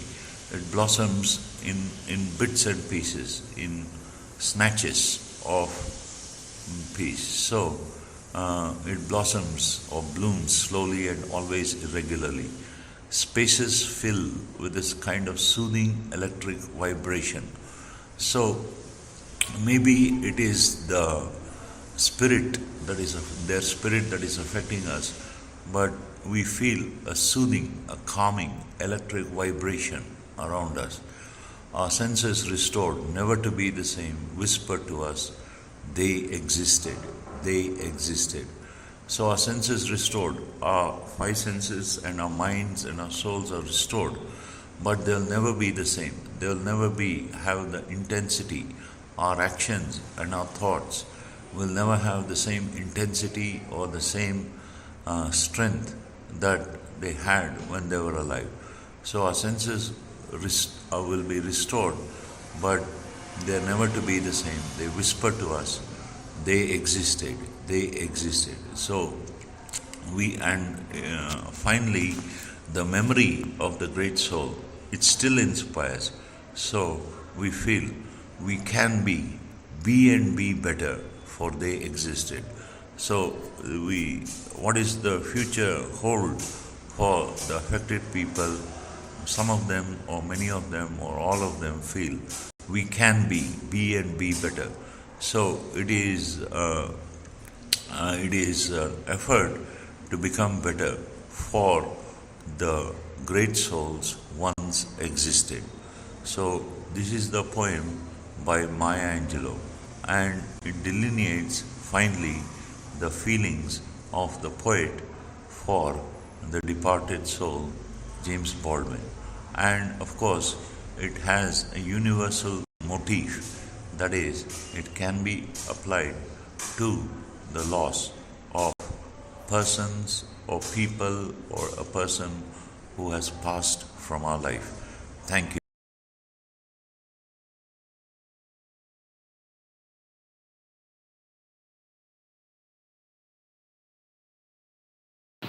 Hello, now we'll do The Elevator by William Slater. So, when it says, it was an old building with an elevator, a very small elevator which could carry only three people. Martin, a thin 12-year-old, felt nervous in it from the first day he and his father moved into the apartment. So Martin and his father move into an apartment. Martin is a 12-year-old boy, and Martin feels nervous from the very first day he gets into the elevator because it could only hold three people. It was a very small elevator. Of course, he was always uncomfortable in elevators, afraid that they would fail, but this one was especially unpleasant. So Martin had a nervous horror of elevators. He always felt uncomfortable in the closed space of an elevator. He was afraid that they would stop midway while going up or coming down. But this one was especially unpleasant. Perhaps this was because of the poor lighting and the dirty walls. So in the elevator there was very little light and the walls were dirty. So he feels it especially unpleasant. Perhaps it was because of the door which never stayed open long enough and slammed shut with a loud clanging noise. So perhaps Martin felt nervous when he gets into the elevator because uh, the doors always closed quickly. They were never open long enough, and they shut with a loud clanging noise. That is metal vibrating against metal. Perhaps it was the way the elevator shuddered and each time it left the floor as if it was exhausted. So the elevator seems to be making an effort to move from floor to floor. So it might, as if it were exhausted, so it might stop at any time. Maybe it was simply too small. It seemed crowded even with only two people in it. The stairs were no better. Martin tried them one day after school. There were no windows and the lights were not working. So the lights on the stairs, it was dark. The lights were not working, and there were no windows to let in light onto the staircase. Martin's steps echoed behind him on the cement as though there was another person climbing, getting closer. So the echoes that Martin's footsteps make as he's climbing up the staircase, make him think that there's another person who's following him, and that person seemed to be getting closer. This is imagination. By the time he reached his home in the 17th floor, he was gasping for breath. So his home was on the 17th floor and he was out of breath by the time he climbed the stairs. Martin's father worked at home. He wanted to know why Martin was out of breath. Why don't you take the elevator? He asked, frowning at Martin. Frowning means giving Martin an angry look. You're not only skinny and weak and bad at sports, his face seemed to say, but you're also a coward. So Martin's father's expression seemed to be angry because Martin was very skinny or thin and he was bad at sports and he was weak. After that, Martin always took the elevator. After he got this scolding from his father, he always took the elevator. He would have to get used to it, he told himself, just like he got used to being bullied at school. So he would have to get used to the unpleasantness of riding up and down in the elevator. And just as he had got used to being bullied at school, the older boys, stronger boys, used to pick on Martin and they used to push Martin about. So just as he was used to that, he had to get used to the elevator. He told himself. But he didn't get used to it. He was always afraid that it would stop suddenly and he would be trapped inside for hours by himself. So whenever he took the elevator, there was always a thought in the corner of his mind that the elevator would stop somewhere and he would be stuck in it for hours. But it wasn't much better when there were other passengers. He didn't like to be close to them. He also disliked the way people tried hard not to look at one another, staring at nothing. So when there were two or three people in the elevator, they all tried to keep to themselves without even talking, and they tried hard not to look at one another, and they stared at nothing. One morning, the elevator stopped at the 14th floor, and a fat lady got on. She was wearing an old green coat that ballooned around her. So there was a fat lady got on to the elevator at the 13th floor, and she was wearing a green coat that was like a balloon around her. As she waddled into the elevator, Martin was sure he felt it sink under her weight. So she waddled. Waddled is the way a fat person walks, like a duck. Like a duck waddles. The fat lady waddled into the elevator, and Martin was sure that because she was so heavy, the elevator went down an inch or two. It sank under her weight. She was so big that her coat brushed against him, and he had to squeeze himself into a corner. So he covered up almost 7/8 of the elevator, and he had to squeeze himself into a corner. Uh, there was no room for anybody else. The door closed quickly behind her, and instead of facing it, she turned around and stared at Martin. So the fat lady turns around and gives Martin a long, angry look. He looked at her for a moment. She was large. She had large, fleshy cheeks and no chin, just a huge mass of neck. So she had a double chin or a triple chin, and she had no neck.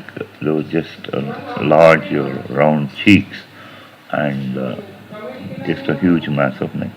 Her blue eyes were tiny but sharp. They seemed to be boring into Martin's face. So the woman gives Martin a very inquiring look, and they seemed to be boring into Martin as a drill would bore into a piece of wood or a piece of metal. Martin looked away, but the woman didn't turn around. Was she still looking at him? He glanced at her quickly, then looked away again.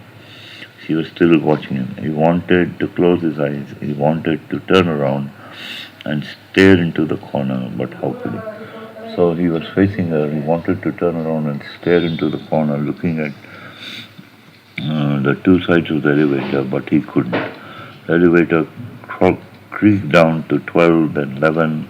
The piggy eyes were still looking at him. So the fat woman is really looking at Martin for a very long time. She had piggy eyes. Piggy eyes means they were small, like pig has.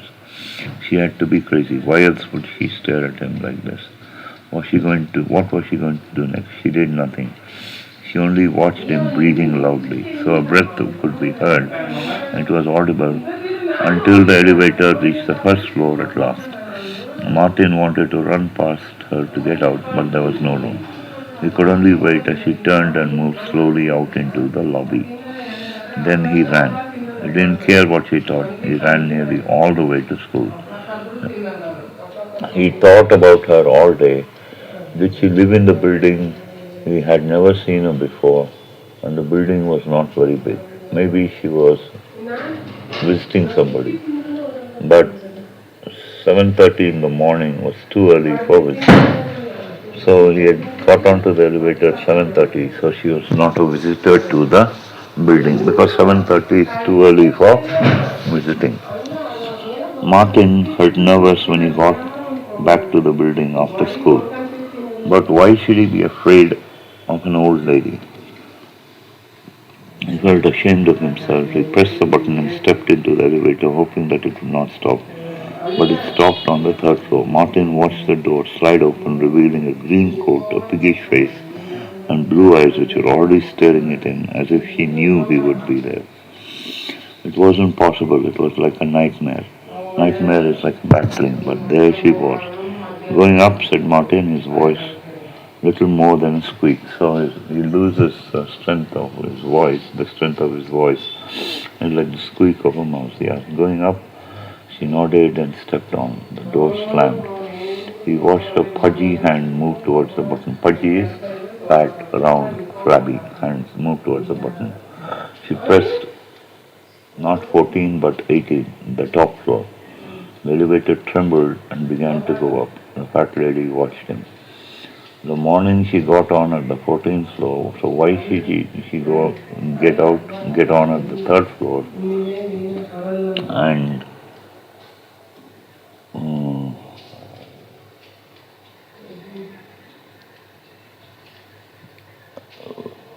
why did she get on the third floor today and go up to 18? The elevator seemed to be moving more slowly than usual. Martin wanted to press 7 so that he could get out and walk up the stairs, but he couldn't reach the buttons without touching her. He didn't want to touch her. When the elevator stopped on his floor, she hardly moved. Out of his way, he had to squeeze past her, rubbing against a horrible scratchy coat. So the coat she was wearing was very rough, had very rough material, so it was like a scratchy coat. He was afraid the door would close before he could get out. She turned and watched him as the door slammed shut. Now she knows I am live on 17, she thought. Have you ever noticed a strange lady in the elevator? He asked his father that evening. Can't say I have, he replied, not looking away from the television. His father was watching television. Martin knew he was probably making a mistake, but he had to tell somebody about the woman. She was in the elevator with me twice today. She just kept staring at me. She never stopped looking at me for a minute. What are you so worried about? His father said, turning impatiently away from the television. What am I going to do with you, Martin? Honestly, now you're afraid of some poor old lady. And so Martin's father's idea is that Martin is not a strong boy. Now he's a weak boy and now he's afraid of some old lady. I'm not afraid. You are afraid, said his father. When you're going to grow up and act like a man? Are you going to be afraid or timid all your life? So Martin's father wants him to become strong. Martin didn't want to cry in front of his father, so he waited until he got to his room. His father probably knew he was crying anyway.